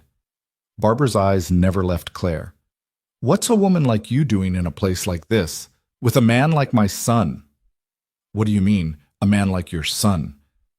"I mean no offense to Evan, but he's a single father working at a hardware store in the middle of nowhere. You're a multimillionaire CEO. These worlds don't usually collide." Claire was quiet for a moment, and Evan could see her choosing her words carefully. "You're right. They don't usually collide. But I wasn't looking for someone from my world. I was running from it." She glanced at Evan, and something passed between them, reassurance maybe, or solidarity. "I came here because I was exhausted and empty, and I'd forgotten what it felt like to be a real person instead of a job title. Evan and Lily reminded me." "So you're using my son for some kind of therapeutic retreat?" "Barbara," Richard said quietly. "No, it's a fair question." Claire leaned forward, meeting Barbara's gaze directly. "I understand how this looks. Rich woman shows up out of nowhere, inserts herself into your son's life, plays house for a few weeks before moving on to the next distraction. I'd be suspicious too." "So what's the truth?" "The truth is that I don't know what I'm doing. I don't have a 5-year plan for the first time in my adult life. I don't know if I'm going to stay here forever or leave tomorrow, but I know that your son is one of the kindest, most genuine people I've ever met, and your granddaughter is extraordinary, and being here with them makes me feel more alive than I've felt in years." She paused. "Is that using them? Maybe, but I'm trying to give as much as I take. I'm trying to be real, even though I've forgotten how." The room was silent. Even Lily had stopped pretending to read. Barbara studied Claire for a long moment, her expression inscrutable. Then, unexpectedly, she laughed, a short, sharp sound that held no humor. "You know what? I believe you." "You do?" "I've built a career on reading people. You're not lying. You're terrified and confused and completely out of your depth, but you're not lying." Barbara leaned back on the couch. "That doesn't mean I approve of this situation, but at least you're honest about it." "Thank you, I think." "Don't thank me yet. I have more questions." The interrogation continued through lunch, a meal Claire had prepared in advance, knowing she'd need something to offer. Barbara asked about Claire's family, her background, her plans for the future. Claire answered everything with the same careful honesty, admitting when she didn't know something, refusing to pretend certainty she didn't feel. Richard said little, but Evan caught him watching Claire with an expression that might have been respect. His father had always valued authenticity over polish, substance over presentation. Claire, stripped of her corporate armor, seemed to be passing whatever test Richard had silently constructed. After lunch, Barbara announced she was taking Lily for a walk to the creek. "We have grandmother-granddaughter things to discuss," she said, in a tone that made it clear this was not negotiable. Lily went willingly enough, casting one last glance at Claire before disappearing out the door. "Be nice, Grandma," she said. "I like her." "I'm always nice," Barbara replied, which was demonstrably untrue but went unchallenged. That left Evan, Claire, and Richard in the cabin, surrounded by the debris of lunch. "I'll clean up," Claire offered, already gathering plates. "Sit down," Richard said. It wasn't a request. "You've been performing all morning. Take a break." Claire hesitated, then sank back onto the couch. Richard moved to the kitchen and began loading the dishwasher with the practiced efficiency of a man who had done this 10,000 times. "You're not what I expected," Richard said over his shoulder. "What did you expect?" "Someone smoother. Someone who had all the answers." He rinsed a plate. "Someone trying to sell us something." "I don't have anything to sell. Not anymore." "No, you don't." Richard turned off the water and dried his hands slowly. "My wife is protective of Evan. She has been since Sarah died. She thinks he needs someone to take care of him, someone stable and predictable. She's not wrong. He does need support. But she doesn't understand that predictable isn't what he needs. He needs someone who challenges him, someone who makes him feel something other than tired." "You've known me for 3 hours?" "I've been watching you for 3 hours. There's a difference." Richard returned to the living room and settled into the armchair Evan had vacated. "You're scared. You're out of your element. You have no idea if this is going to work or blow up in your face. But you're here anyway. You're trying anyway. That tells me more than any resume." Evan, who had been standing silently by the window, finally spoke. "Dad, I appreciate you trying to help, but I'm not trying to help. I'm making an observation." Richard looked at his son with those sharp, quiet eyes. "You've been sleepwalking through life for 6 years, Evan, doing what needs to be done, taking care of Lily, surviving. But you haven't been living. You haven't been happy." He nodded toward Claire. "She makes you happy. I can see it in your face. I saw it the moment you opened the door this morning. It's complicated. Everything worth having is complicated. Your mother and I have been married for 41 years. You think that wasn't complicated?" "I know it was. I grew up in that house." Richard laughed, a rare sound, rusty from disuse. "Fair point. But here's what I'm trying to say. Don't let the complications scare you off. Don't let your mother's questions or the world's expectations or your own fear convince you that this isn't worth pursuing. If you feel something real, hold on to it. Those feelings don't come around often." Claire's eyes were bright with unshed tears. "Mr. Brooks." "Richard? Richard, thank you." "Don't thank me. Just don't hurt my son." His voice was gentle but firm. "He's been through enough. If you're going to leave, leave clean. Don't drag it out. Don't make promises you can't keep. He deserves better than that. I know he does. Good. Then we understand each other. The afternoon passed more easily after that. Barbara returned from her walk with Lily, both of them carrying wildflowers and wearing matching expressions of contentment. Whatever grandmother-granddaughter discussion had occurred by the creek, it seemed to have softened Barbara's edges. Lily tells me you've been teaching her about constellations, Barbara said to Claire over coffee. She's a fast learner. She memorized the major ones in 2 nights. Sarah used to do that with her, before she got sick. Barbara's voice caught slightly on her daughter-in-law's name. She'd take Lily out to the porch, and they'd make up stories about the stars. Lily told me. She said her mother thought Orion was a lonely hunter looking for friends. Claire smiled softly. We've been adding to the mythology. Now he has a companion, a woman who got lost in the sky and decided to stay. Barbara looked at Claire for a long moment, and something in her expression shifted. Not warmth exactly, but an absence of hostility. Sarah would have liked you, Barbara said finally. I'd like to think so. She always said Evan needed someone who could keep up with him, someone who wouldn't let him disappear into his own head. Barbara sipped her coffee. You don't seem like the type who lets people disappear. I've done enough disappearing for both of us. I'd rather stay present. The evening brought dinner, a collaborative effort that somehow involved all 5 of them in the small kitchen, bumping elbows and arguing about seasoning and laughing at Lily's attempts to help with increasingly elaborate tasks. By the time they sat down to eat, something had shifted in the atmosphere.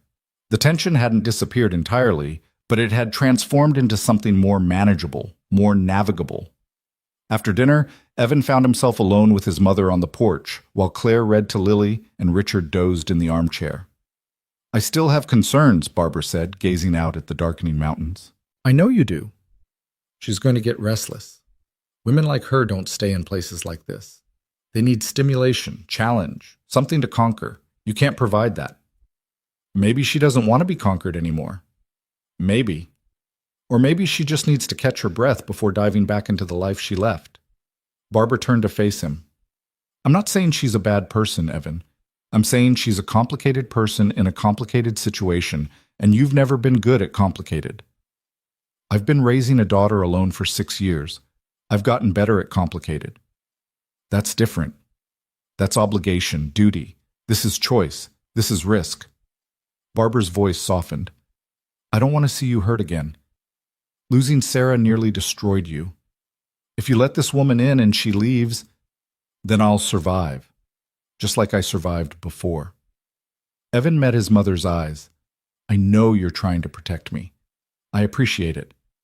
But I've spent 6 years being safe, Mom. I've spent 6 years not taking risks, not letting anyone in, not allowing myself to want anything beyond what I already had. And you know what? It wasn't living. It was just existing. Existing kept you going. Existing kept me functional. It didn't make me happy. He looked back toward the cabin, where light spilled from the windows, and he could hear Lily's voice asking Claire a question. She makes me want to try. She makes me remember what it felt like to hope for something. I can't promise it's going to work out, but I can promise that not trying would be worse than failing. Barbara was quiet for a long moment. When she spoke, her voice was thick with emotion. You sound like your father. I'll take that as a compliment. It is. She reached over and squeezed his hand. I'm still going to worry. That's my job. But I'll try to worry quieter. That's all I ask. They sat together in the darkness, mother and son, watching the stars emerge one by one. The rest of the visit passed without incident.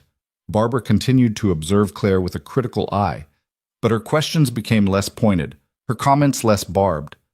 Richard engaged Claire in long conversations about engineering and business, drawing out parts of herself she'd been trying to leave behind, helping her see that she didn't have to abandon everything she'd been, just reshape it into something healthier.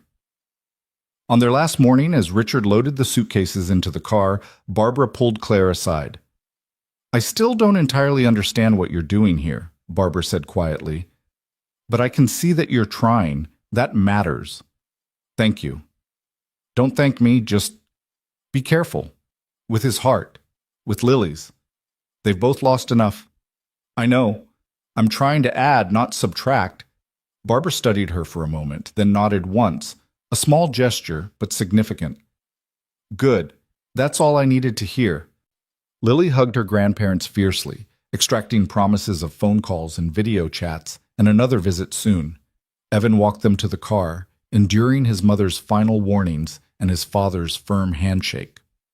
She's good for you, Richard said quietly, so only Evan could hear. Don't let your fear ruin it. I'm trying. Try harder. The car pulled away, and Evan stood in the driveway until it disappeared around the bend, leaving behind only dust and silence. Claire came up beside him, slipping her hand into his. How bad was it? Not as bad as I expected. Your mother still doesn't trust me. My mother doesn't trust anyone. It's her default setting. He turned to face her. But my father likes you. That's worth more than it seems.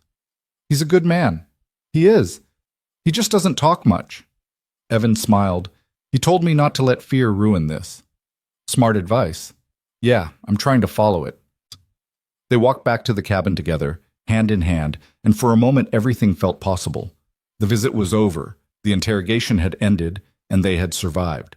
Whatever came next, they would face it together.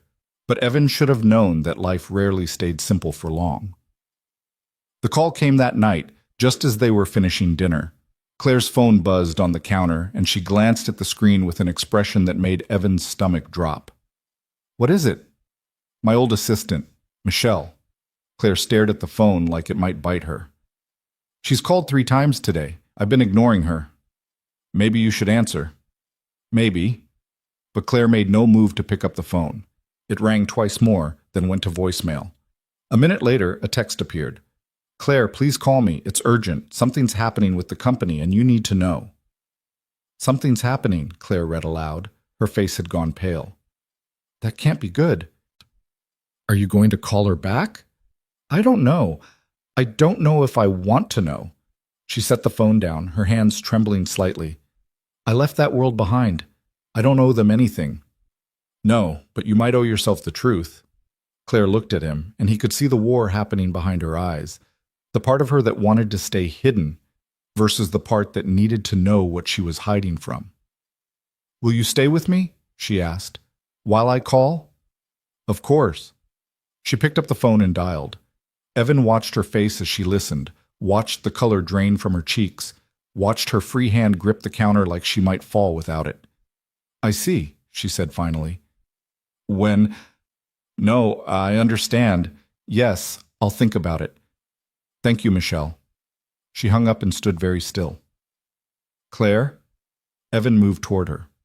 What happened? The board. Her voice was distant, shocked. They've been voting on the merger I resigned over, the one that would destroy 20,000 jobs. She looked at him with hollow eyes. They're going to push it through. Without me there to stop them, there's no one left who cares about the human cost. Marcus Phillips is taking over as interim CEO, and he's always been in favor of the merger.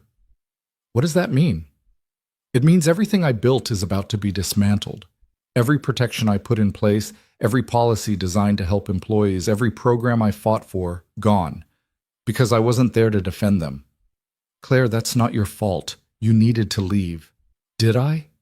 Her voice cracked. Or did I just take the easy way out? Run away instead of staying and fighting? She pressed her palms against her eyes. 20,000 people, Evan. 20,000 people are going to lose their jobs because I couldn't handle the pressure anymore. You don't know that. You can't take responsibility for decisions other people make.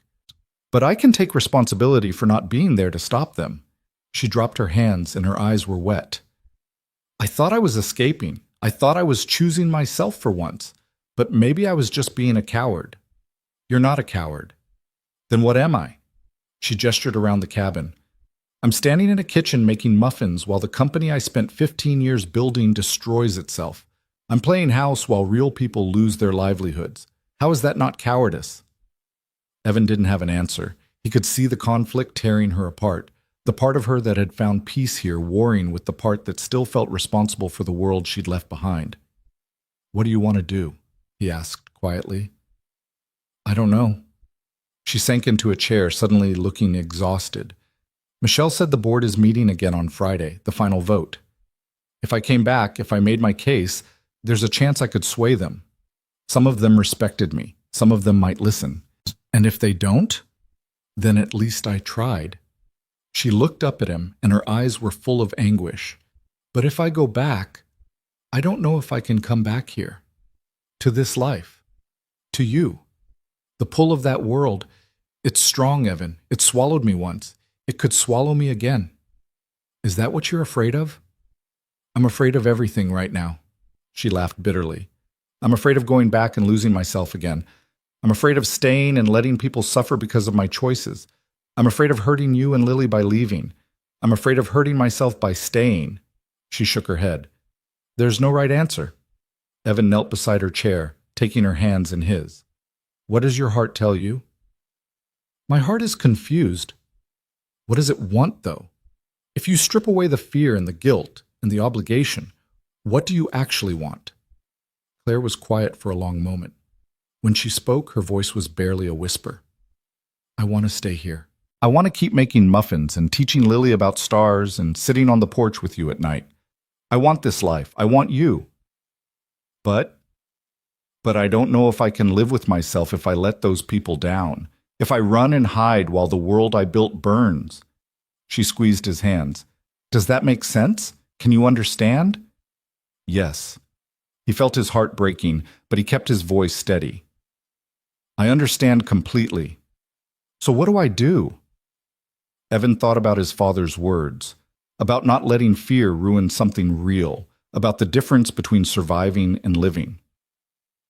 You go, he said, and the words tasted like ash in his mouth.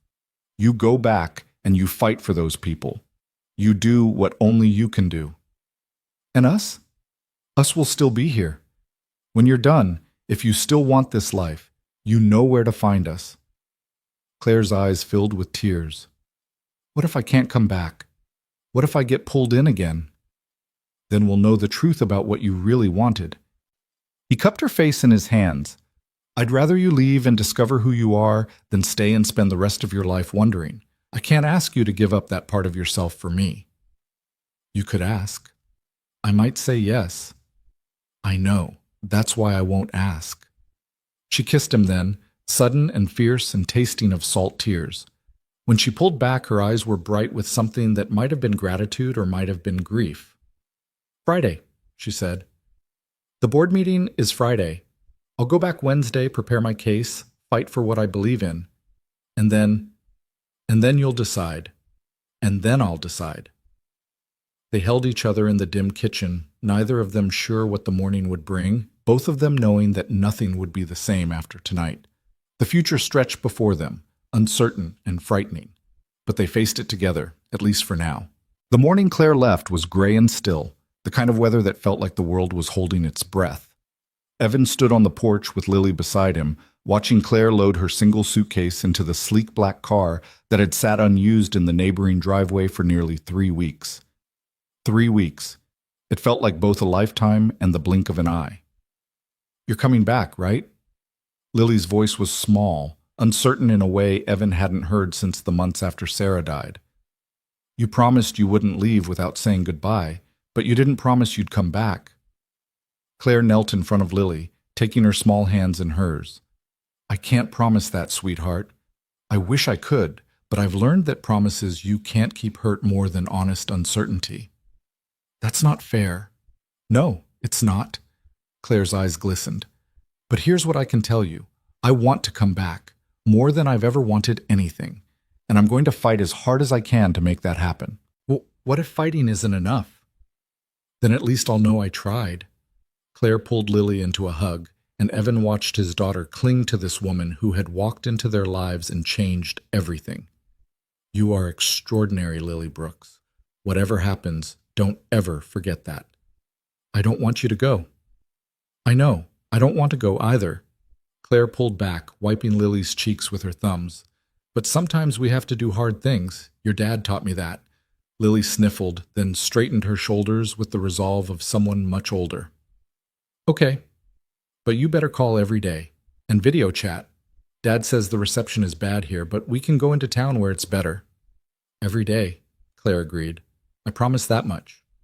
Lily nodded once, then turned and walked into the cabin without looking back. Evan watched her go, his heart cracking at the rigid set of her small shoulders, the way she was trying so hard to be brave. She's stronger than she looks, Claire said quietly. She's had to be. Evan turned to face her. Are you sure about this? No, I'm not sure about anything. Claire stepped closer, close enough that he could smell her shampoo, see the fine lines of exhaustion around her eyes. But you were right. I have to try. Those people, they trusted me. They built their lives around a company I promised to protect. I can't abandon them without a fight. I know. And I'm not abandoning you either. She took his hands, her grip fierce. This isn't running away, Evan. This is running toward something. Do you understand the difference? I'm trying to. I spent my whole life running toward success, power, recognition. Now I'm running toward responsibility, toward integrity, toward becoming someone I can be proud of. She paused. And then, when that's done, I'm running back here, back to you. If you can. If I can. Her voice broke slightly. But I need you to believe that I want to. I need you to hold on to that while I'm gone. I'll try. That's all I ask. She kissed him then, slow and deep, pouring everything she couldn't say into the press of her lips against his. When she pulled back, her eyes were wet, but her jaw was set with determination. Wednesday to Friday, she said. 3 days. I'll know by Friday night if I succeeded or failed. Either way, I'll call you the moment it's over. I'll be waiting. I know you will. She smiled, but it was bittersweet. That's one of the things I love about you, Evan Brooks. You wait. You're patient. You don't push or demand or force things to happen on your timeline. You just trust that things will work out. Do they? Work out? I don't know, but I'm starting to believe they might. She got in the car, started the engine, and rolled down the window for one last look. Take care of Lily, she said, always.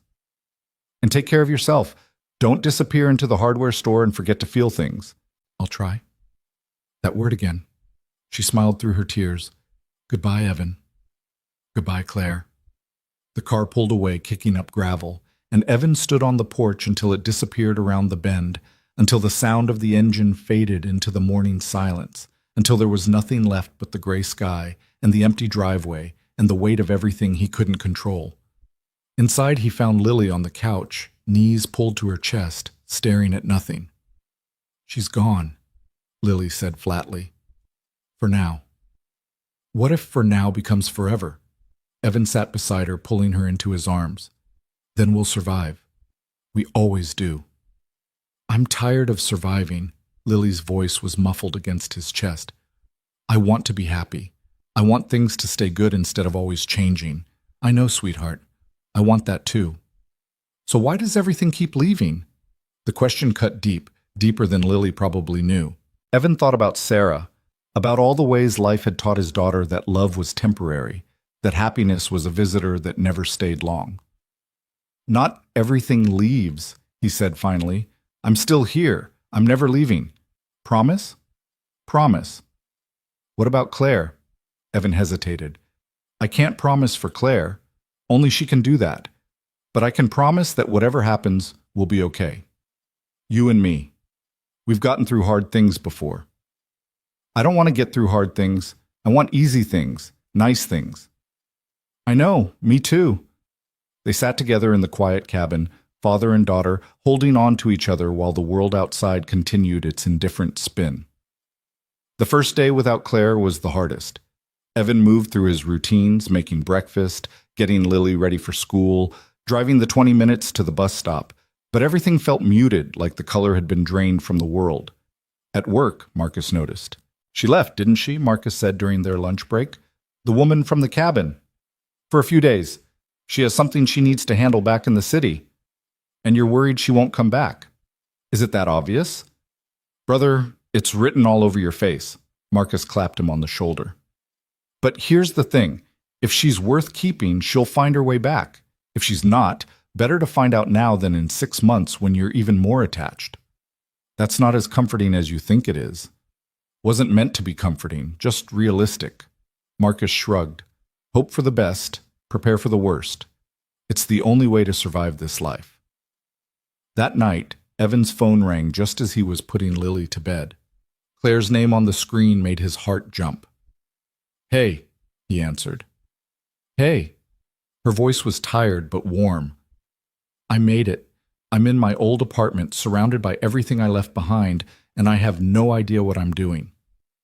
Sounds about right. The board meeting is in 2 days. Michelle has been briefing me all afternoon. The situation is worse than I thought. He heard her sigh. Marcus Phillips has been telling everyone that the merger is essential for the company's survival. He's been cooking the numbers, making it look like layoffs are inevitable with or without the deal. But they're not. No, there are other options, harder options that require more creativity and less profit for shareholders, but options that don't require destroying 20,000 lives. She paused. The board doesn't want to hear about hard options. They want easy answers and quick returns. So what's your strategy? I'm going to tell them the truth about the cooked numbers, about the alternatives, about what this merger will actually cost in human terms. And then I'm going to appeal to whatever shred of conscience they have left. Will that work? I don't know. Probably not. Another sigh. But I have to try. I have to look those people in the eye and say what needs to be said, even if no one listens. That sounds like the Claire I know. The Claire you know is terrified. Her voice cracked slightly. Every instinct I have is telling me to run, to get back in the car and drive to you and forget any of this ever happened. But you're not going to. No, I'm not. A pause. How's Lily? Sad, trying to be brave, asking me questions I can't answer. I'm sorry, I hate that I'm causing her pain. You're also giving her something to hope for. That matters. Does it? Yeah, it does. Evan leaned against the wall, wishing he could reach through the phone and hold her. Hope is in short supply around here. You brought it back. I'm trying not to let you down. You haven't. Not yet.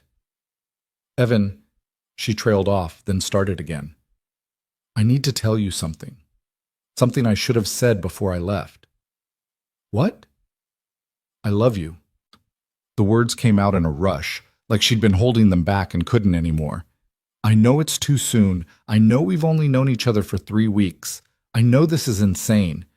But I love you. I love Lily. I love the life I had for those few days in that cabin. And whatever happens Friday, I need you to know that. Evan's throat was tight. Claire, you don't have to say it back. I'm not asking for that. I just needed you to know. I love you too. Silence. Then a sound that might have been a sob or might have been a laugh. Really? Really. I've been trying not to admit it because it scares the hell out of me. But yeah, I love you. For whatever that's worth, it's worth everything. Her voice was thick with tears. It's worth more than you know. Then come back. Fight your fight, say what needs to be said, and come back to us. I will. I promise I'll try. Trying is all I ask. They talked for another hour. About nothing. About everything. About the small details of their days and the large fears of their hearts. When they finally hung up, Evan felt both better and worse. Better because he'd heard her voice, because he'd said what he'd been afraid to say. Worse because she was so far away, because Friday felt like a lifetime away, because there were no guarantees about anything. He checked on Lily one more time. She was asleep, her face peaceful in the dim glow of her nightlight, then went to bed himself, staring at the ceiling and waiting for a sleep that was slow to come. The next 2 days passed in a blur of anxiety and routine. Evan worked his shifts, fed his daughter, went through the motions of normal life while his mind was 300 miles away in a boardroom he'd never seen. Claire called every night, as promised. Each call was shorter than the last, her voice growing more strained as Friday approached. They're pushing back hard, she said on Thursday night. Marcus has the votes lined up. He's been making promises, board seats, consulting fees, kickbacks that are barely legal. The merger benefits too many powerful people. But you're still going to fight? I'm still going to fight. A pause. Evan, I need you to prepare yourself for the possibility that I'm going to lose. I know. And if I lose, I don't know what happens next. I don't know who I'll be on the other side of this. You'll be the woman who tried, the woman who stood up for what was right, even when it was easier not to. That's who you'll be. Is that enough?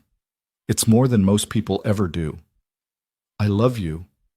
I love you too. Call me tomorrow night. Whatever happens. I will. Friday was the longest day of Evan's life. He couldn't focus on anything. At work, he stocked the wrong shelves, gave a customer the wrong change, dropped a box of screws that scattered across the floor like metallic rain. Marcus sent him home early, taking one look at his face and telling him he was useless until he got his head straight. At home, he paced.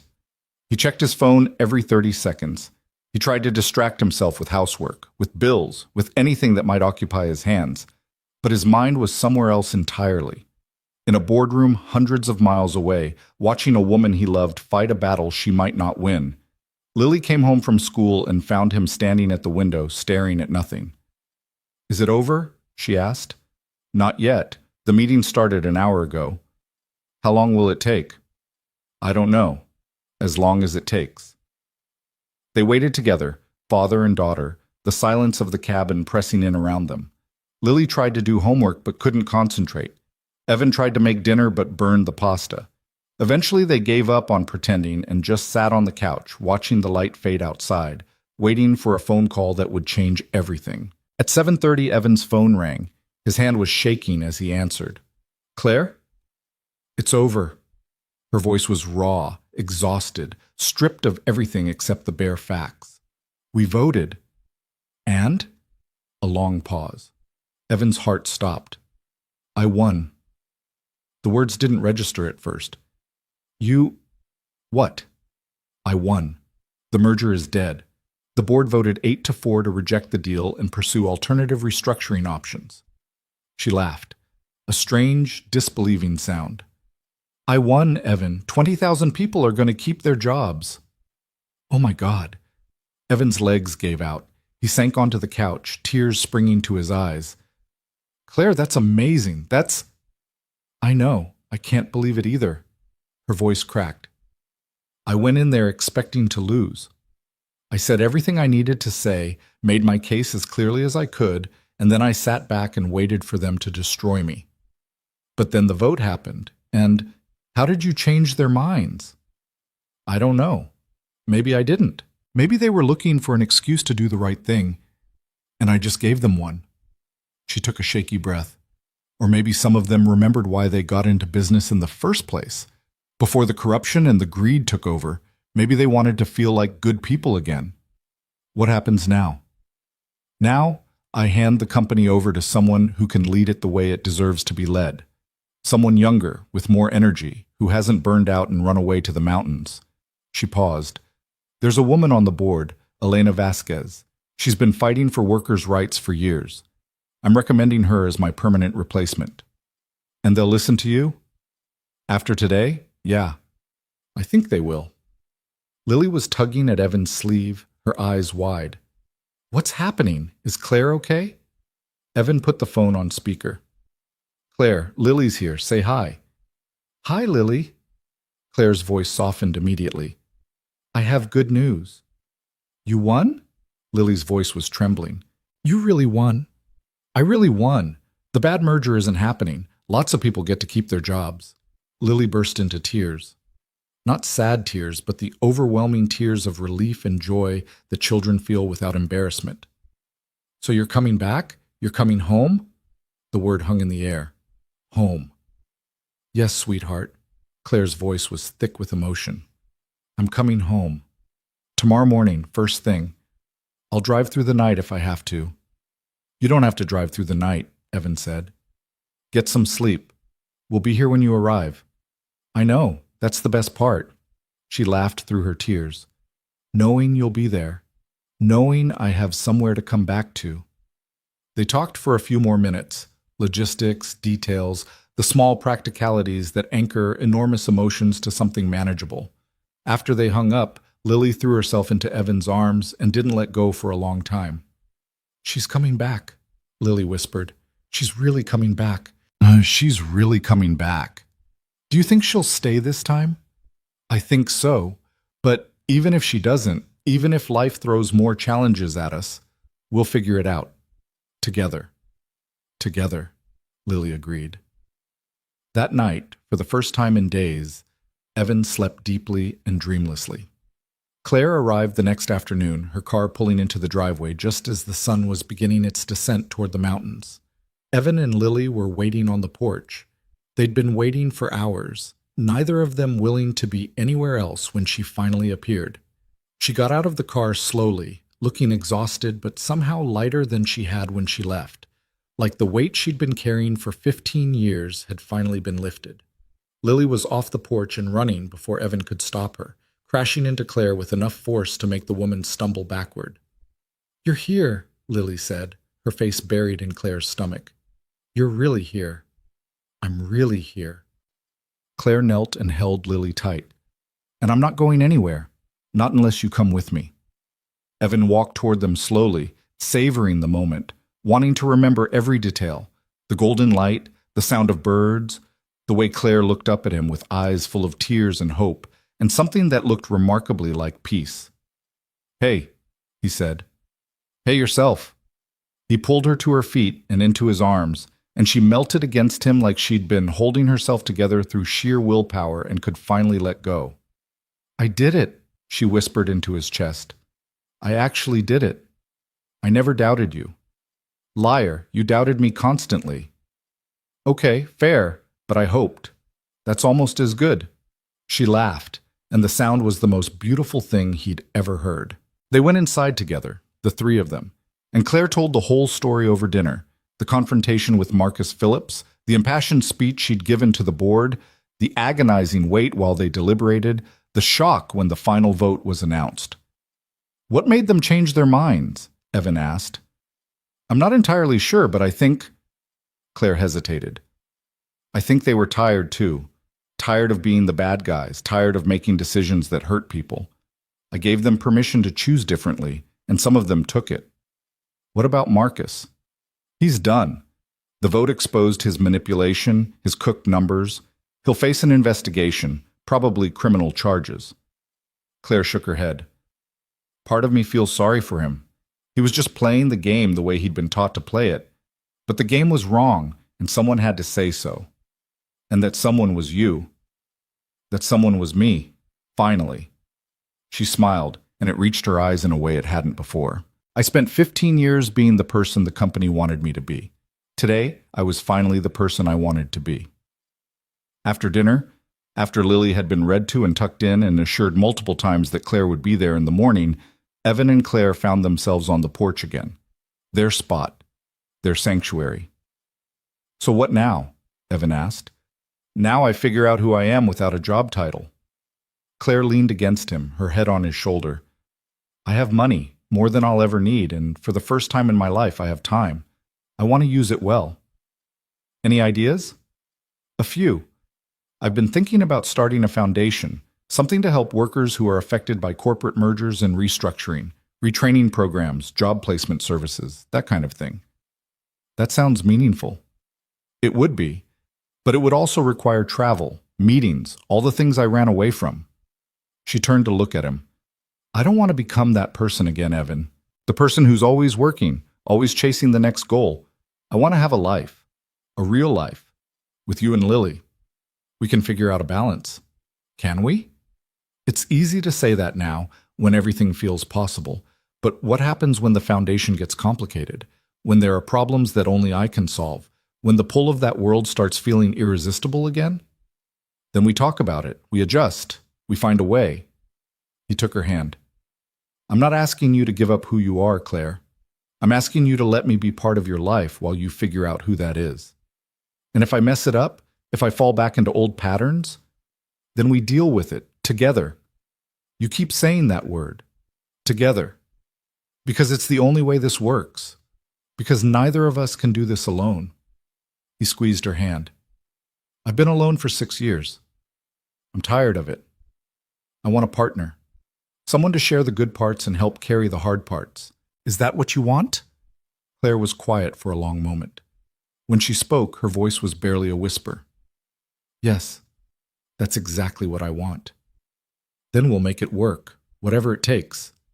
She kissed him, soft and sweet, and the stars wheeled overhead in their eternal dance, indifferent to the small human dramas playing out below, but somehow beautiful anyway.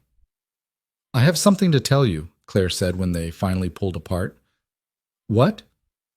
"I called my mother last night after the vote." Evan's eyebrows rose. "How did that go?" "Terrifying, awkward, uncomfortable." Claire laughed softly. "But also good. She cried. I cried. We said things that needed to be said years ago." "Like what?" "Like I'm sorry, like I was wrong, like I didn't mean to become a stranger to my own family." She took a breath. "She wants to meet you and Lily. She's talking about coming to visit." "That's a big step." "It is. I'm not sure I'm ready for it." "You don't have to be ready. You just have to be willing to try." "There's that word again." Claire smiled. "You really believe trying is enough?" "I believe trying is everything. The results are out of our control. The effort is what matters." "When did you get so wise?" "I'm not wise. I'm just tired of being afraid." He pulled her closer. "You taught me that." "I taught you that?" "Yeah, you walked away from everything you'd ever known because you wanted something real. That takes courage I never had. You made me want to be braver." "We made each other braver," Claire corrected. "That's how it works." They sat on the porch until the chill drove them inside, talking about everything and nothing, making plans and abandoning them, dreaming out loud about futures they might have once thought impossible. When they finally went to bed, Claire in the guest room, because Lily was watching and they were trying to set a good example. Evan lay awake for a long time, staring at the ceiling and marveling at how much his life had changed. 3 weeks ago, he'd been a single father struggling to make ends meet, going through the motions of a life he'd stopped believing in. Now he had hope. He had love. He had a future that felt worth looking forward to. It wasn't perfect. Nothing ever was. There would be challenges ahead: Claire's mother visit, the foundation she wanted to start, the inevitable complications of blending two broken lives into something whole. There would be fights and misunderstandings and moments when everything felt impossible. But there would also be mornings with cinnamon rolls and evenings on the porch, and a little girl who had finally stopped asking if people were going to leave. There would be trying, always trying, and maybe, just maybe, that would be enough. 6 months had passed since Claire Monroe had driven back up that gravel driveway, and the cabin that Evan Brooks once thought of as merely a place to survive had transformed into something he never dared to imagine.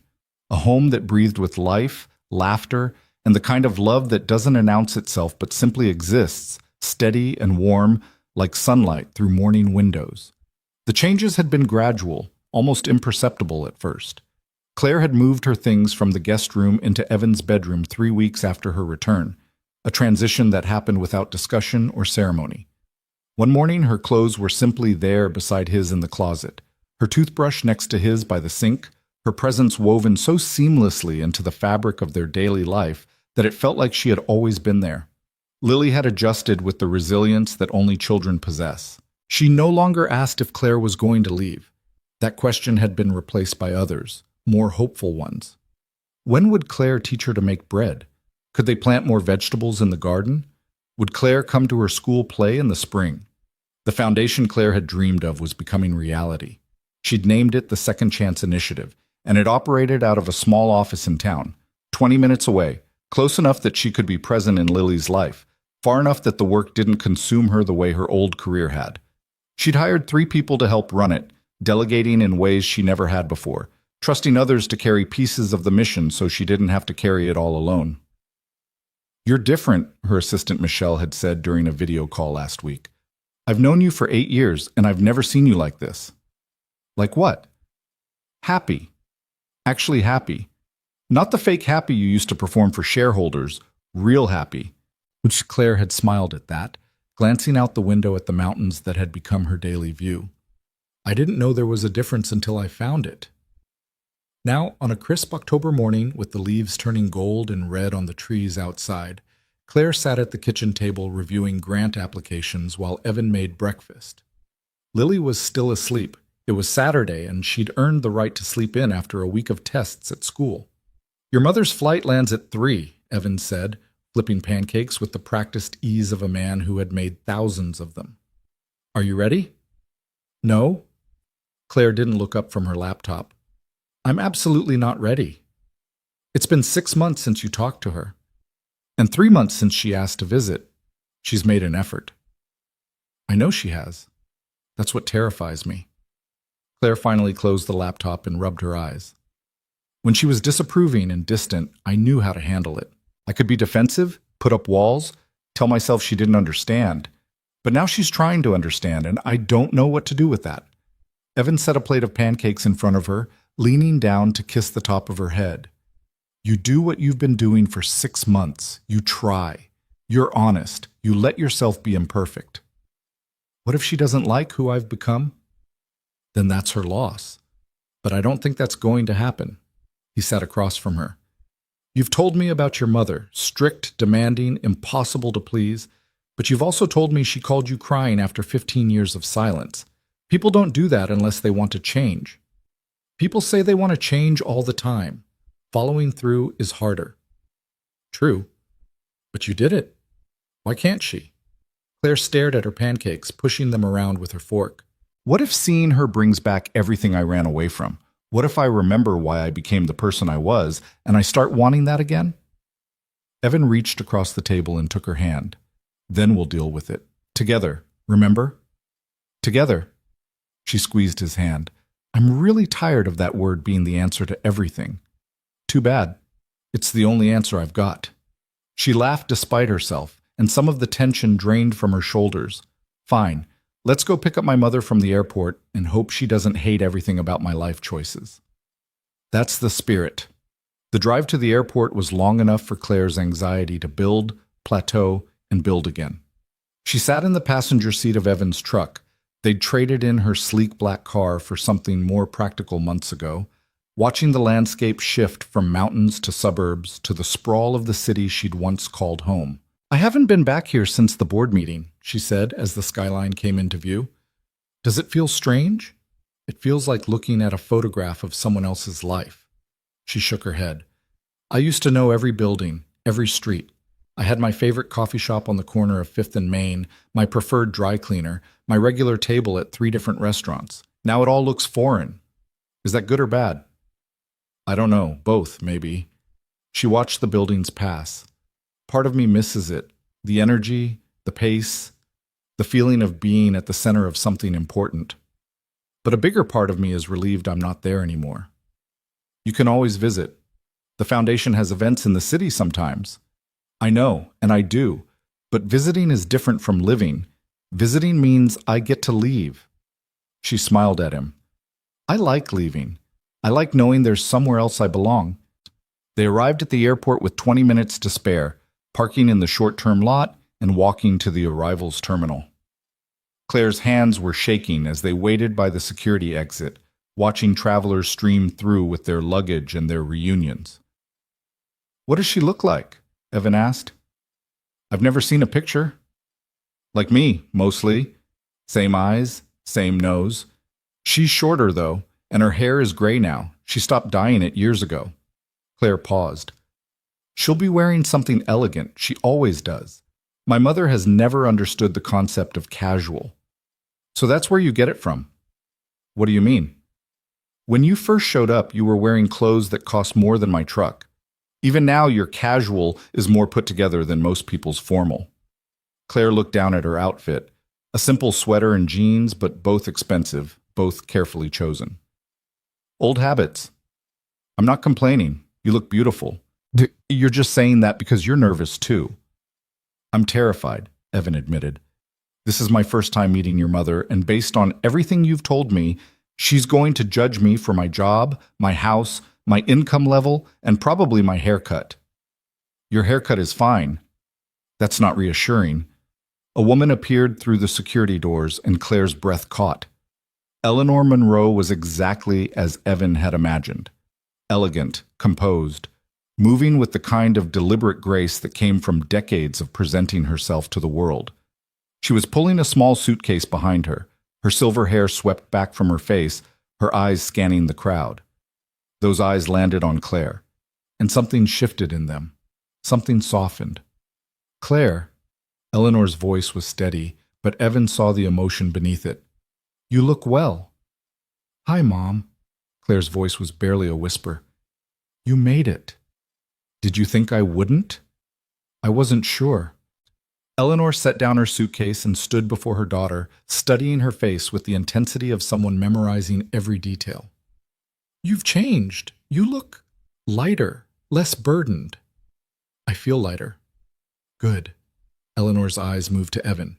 And you must be the hardware store worker who stole my daughter from the corporate world. Mom, I'm kidding.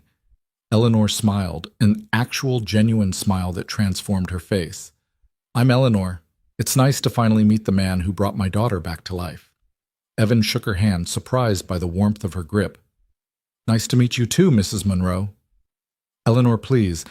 Mrs. Monroe was my mother-in-law, and she was a nightmare. She looked between them.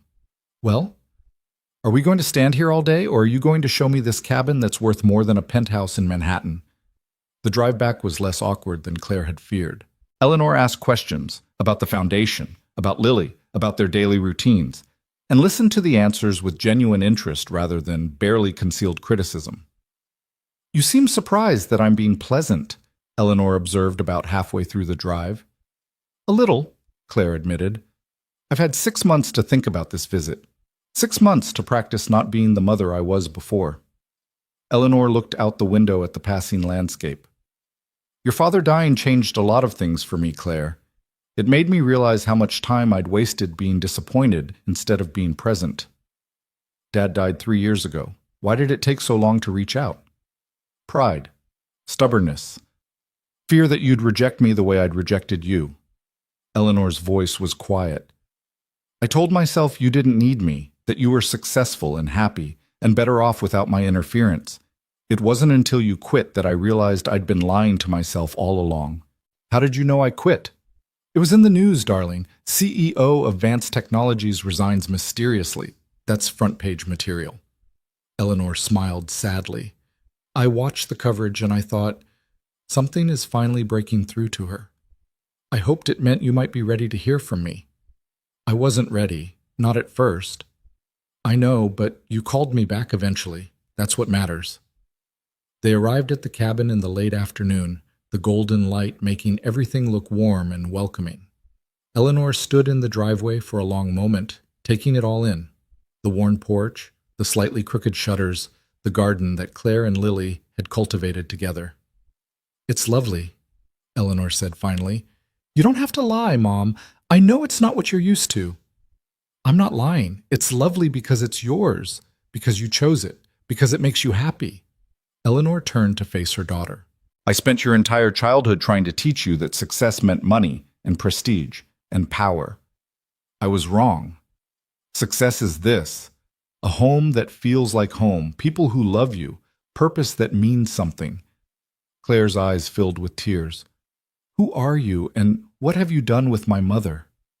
I'm trying to be better. I'm trying to be the mother you deserved all along.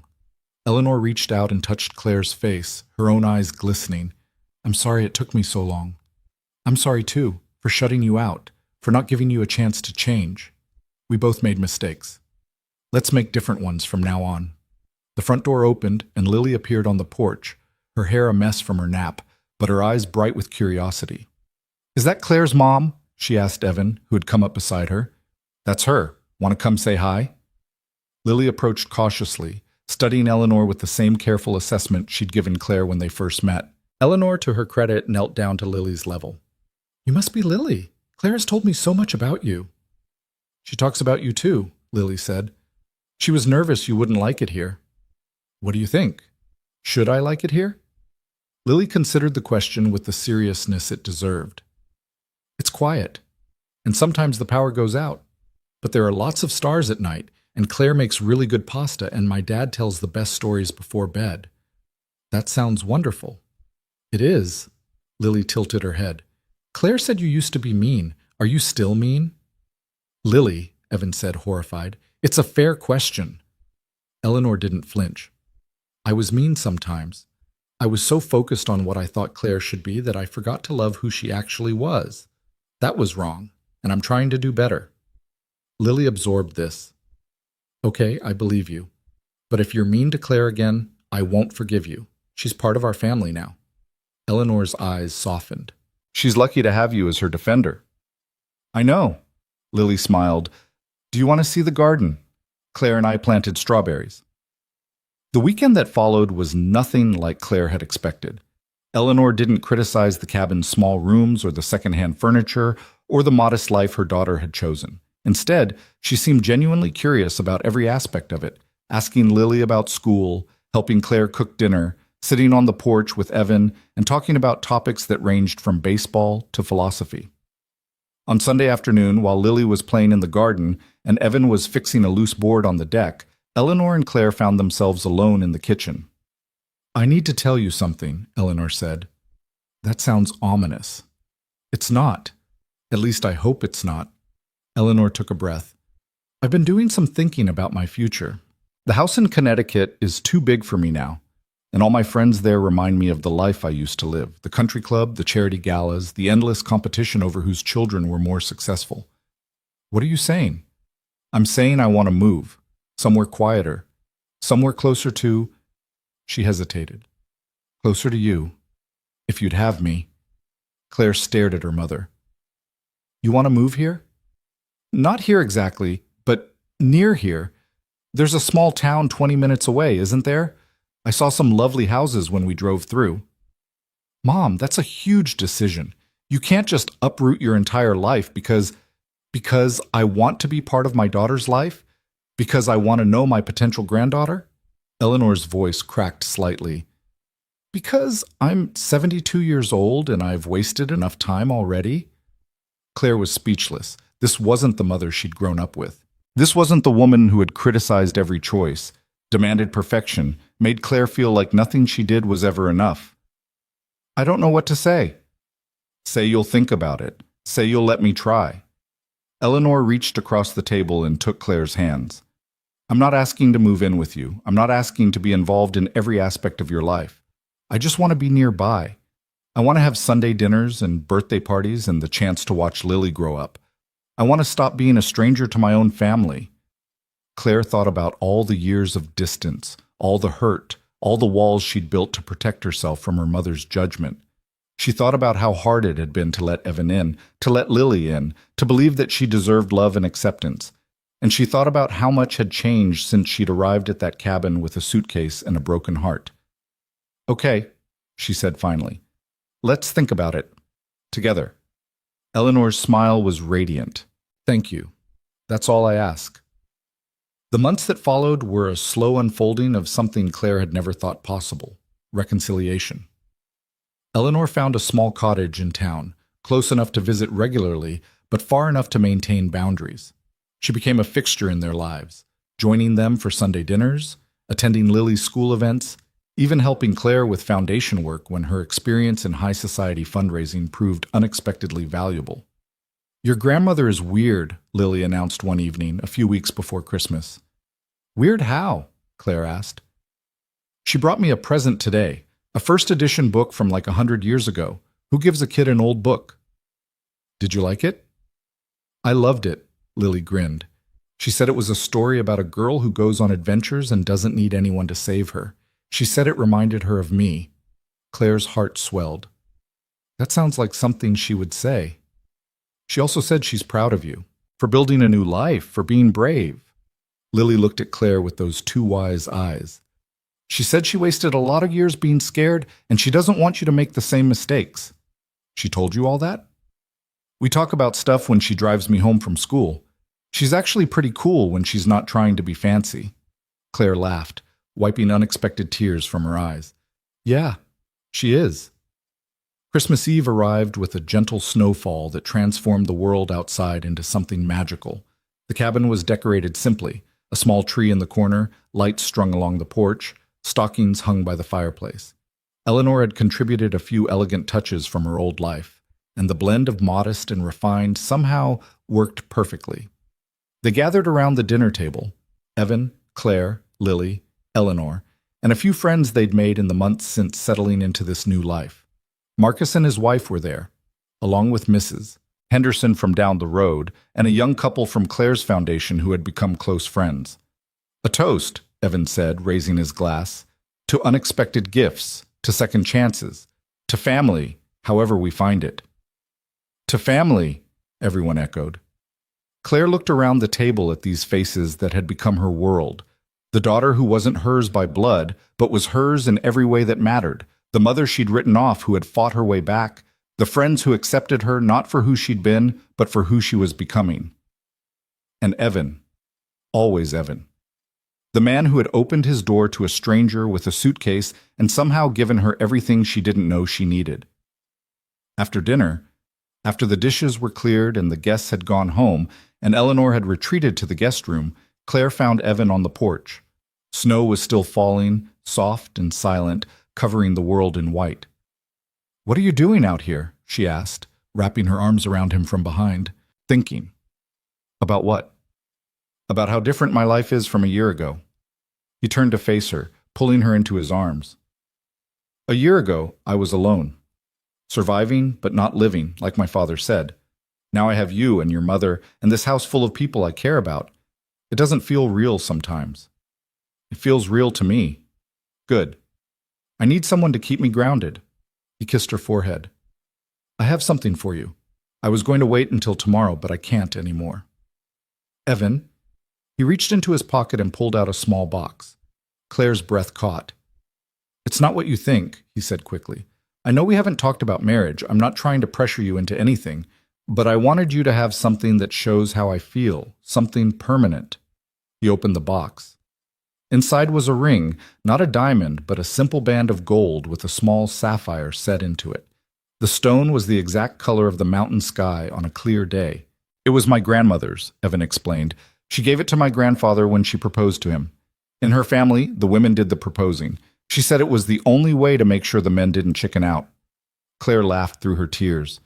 "Your grandmother sounds like she was something." She was. She was fierce and stubborn, and absolutely certain about what she wanted. He took the ring from the box. "I'm not proposing, not tonight, but I'm giving you this because I want you to know that when you're ready, if you're ever ready, I'll be here, waiting." Like always. Claire looked at the ring, at this man who had given her space and time and patience when she'd needed it most. She thought about all the walls she'd built and how he'd never tried to tear them down, just stood outside them, steady and present, until she was ready to open the door herself. "Put it on me," she said. "Claire, I'm not saying yes to a proposal you haven't made. I'm saying yes to this. To us. To whatever comes next." She held out her hand. "Put it on me." He slid the ring onto her finger, and it fit perfectly, like it had been waiting for her all along. "I love you," she said. "I love you too. I'm going to spend the rest of my life with you. Is that a promise?" "It's better than a promise. It's a choice. One I'm making right now, and one I'll keep making every day until there are no more days left." She kissed him, long and deep, while the snow fell around them and the world held its breath. "Thank you for waiting for me. Thank you for being worth waiting for." They stood on the porch until the cold drove them inside, then climbed the stairs together to the bedroom that had become theirs. To the life that had become theirs. To the future that stretched out before them, full of possibility. Spring came early that year, melting the snow and coaxing green shoots from the frozen ground. Claire watched from the kitchen window as Lily helped Eleanor plant new flowers in the garden, their laughter carrying on the warm breeze. "You're staring again," Evan said, coming up behind her. "I'm appreciating." "Same thing." He wrapped his arms around her waist. "What are you appreciating?" "Everything. This life, these people, the fact that I almost missed all of it." She leaned back against him. "If I hadn't driven here that day, if I hadn't knocked on your door, if I hadn't been desperate enough to take your joke seriously, then something else would have happened. Some other path would have opened." He kissed her neck. "I believe that now. I believe that people who are meant to find each other eventually do." "When did you get so philosophical?" "I've had a lot of time to think, watching you sleep, mostly." "That's creepy." "It's romantic." "It's both." She turned in his arms to face him, this man who had become her home. His hair was longer now, his face more relaxed, the permanent furrow between his brows smoothed away by months of happiness. "I have news," she said. "Good news or bad news?" Good news, I think. Terrifying news. Life-changing news. Evan's expression shifted to concern. Claire, what is it? She took his hand and placed it on her stomach, watched his face as understanding dawned. Are you... Is this... I'm pregnant. 8 weeks. Her voice trembled. I found out yesterday. I wanted to tell you when we were alone, when I could see your face, when... She didn't get to finish because he was kissing her, lifting her off her feet, laughing and crying at the same time. We're having a baby, he said, setting her down. We're actually having a baby. We're actually having a baby. She was crying now too. Are you happy? Is this okay? We didn't plan this, and I know your life is already complicated with Lily and the foundation and my mother living in town, and Claire. He cupped her face in his hands. I have never been happier in my entire life. This is everything. This is more than everything. I was so scared to tell you. Why? Because I've never done this before. I've never had a family, not really. I've never been responsible for a tiny human who depends on me for everything. She laughed shakily. I've run a Fortune 500 company, but this terrifies me more than any board meeting ever did. Good. If you weren't scared, I'd be worried. He pulled her close. We'll figure it out, together. That's the deal, remember? The deal. Right. She breathed him in, this man who made everything seem possible. Should we tell Lily? Let's wait a little while. Until we're further along. Until it feels more real.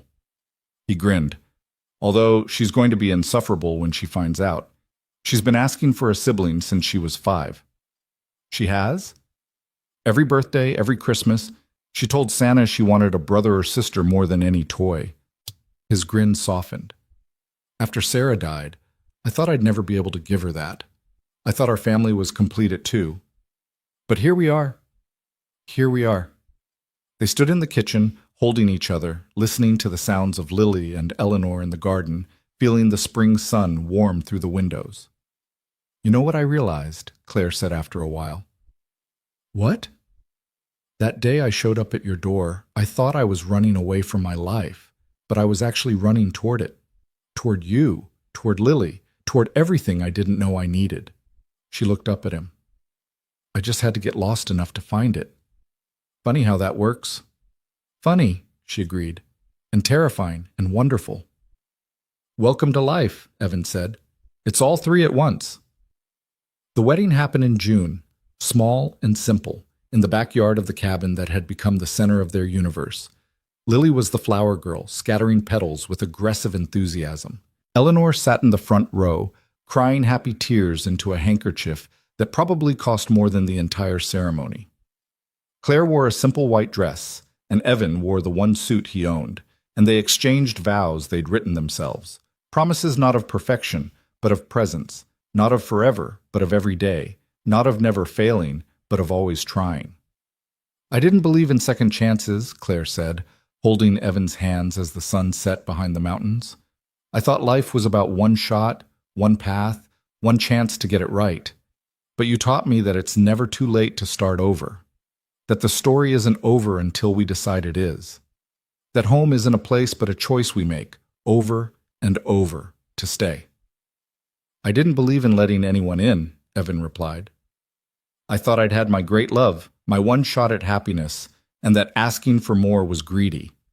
But you showed up at my door with a suitcase and a broken heart, and you reminded me that love isn't a finite resource, that there's always room for more, that opening yourself to pain is the only way to open yourself to joy. They exchanged rings, hers the sapphire that had been his grandmother's, his a simple gold band that matched, and kissed while their small gathering cheered and Lily shouted commentary about how gross it was, but also kind of nice. The reception was dinner on the porch, fairy lights strung between the trees, dancing to music from a small speaker propped on the railing. Claire danced with Eleanor, both of them crying again. Evan danced with Lily, lifting her onto his feet the way he had when she was tiny. Are you happy, Dad? Lily asked. Happier than I've ever been. Even happier than when you married Mom? The question was innocent, but it carried weight. Evan thought carefully before answering. Different happy. Your mom was my first love, and she gave me you, and I'll never stop being grateful for that. But Claire is my second chance. She's proof that life goes on, that hearts can heal, that there's always more story to tell. He kissed Lily's forehead. Both happinesses are real. Both matter. Do you understand? I think so. Lily considered this. It's like how I love Mom even though she's gone, but I also love Claire even though she's here. Both things can be true at the same time. Exactly. Both things can be true. I'm glad you let her stay, Dad. That first morning when she showed up with her suitcase, I'm glad you said yes. Me too, sweetheart. Me too. The baby came in December, a week before Christmas, during a snowstorm that stranded them at the small hospital in town. They named him Samuel, Sam for short, after Evan's grandfather, the man who had waited patiently for a woman brave enough to propose. Lily was instantly smitten, declaring herself Sam's official protector and guardian against all threats, including but not limited to loud noises, bad dreams, and their neighbor's cat, who she didn't trust. Eleanor practically moved into the cabin for the first month, helping with midnight feedings and diaper changes and the 1,000 small crises that came with a newborn. Claire watched her mother rock her grandson to sleep and marveled at how much had changed, not just in her own life, but in the relationship she'd thought was beyond repair. I wasted so much time, Eleanor said one night. Sam nestled in her arms. All those years I spent criticizing you, pushing you toward a version of success that never mattered. I could have had this instead. I could have had a daughter who trusted me, a granddaughter who actually wanted me around. Instead, I had a corner office and an empty house. You have it now, Claire said. That's what counts. Does it? Does now make up for then? I don't know. Maybe it doesn't have to make up for it. Maybe it just has to be different. Claire took her mother's free hand. I spent so long being angry at you, blaming you for all the ways I turned out wrong. But I'm not angry anymore. I'm just grateful that we figured it out before it was too late. We almost didn't. Almost only counts in horseshoes. Claire smiled. That's something Evan says. I have no idea what it means, but it feels appropriate. Eleanor laughed, careful not to wake the sleeping baby. He's good for you. This life is good for you. I know. I spent 35 years chasing the wrong things, and then I stumbled into the right ones by accident. She looked down at Sam, at his tiny fingers and peaceful face. I'm going to do better with him. I'm going to teach him that success isn't about money or power. It's about having people who love you and work that matters, and the courage to choose happiness even when it's hard. He's lucky to have you as his mother. I'm lucky to have the chance to be one. They sat together in the quiet nursery, grandmother and mother and sleeping child, while the snow fell outside and the world turned on its endless axis. 5 years later, Claire stood on the porch of the cabin, their cabin, expanded now to accommodate a growing family, and watched the chaos unfold in the yard below. Sam was chasing Lily around the garden, both of them shrieking with laughter. Eleanor was sitting in a chair by the flowers, reading a book, but glancing up every few seconds to make sure no one had injured themselves.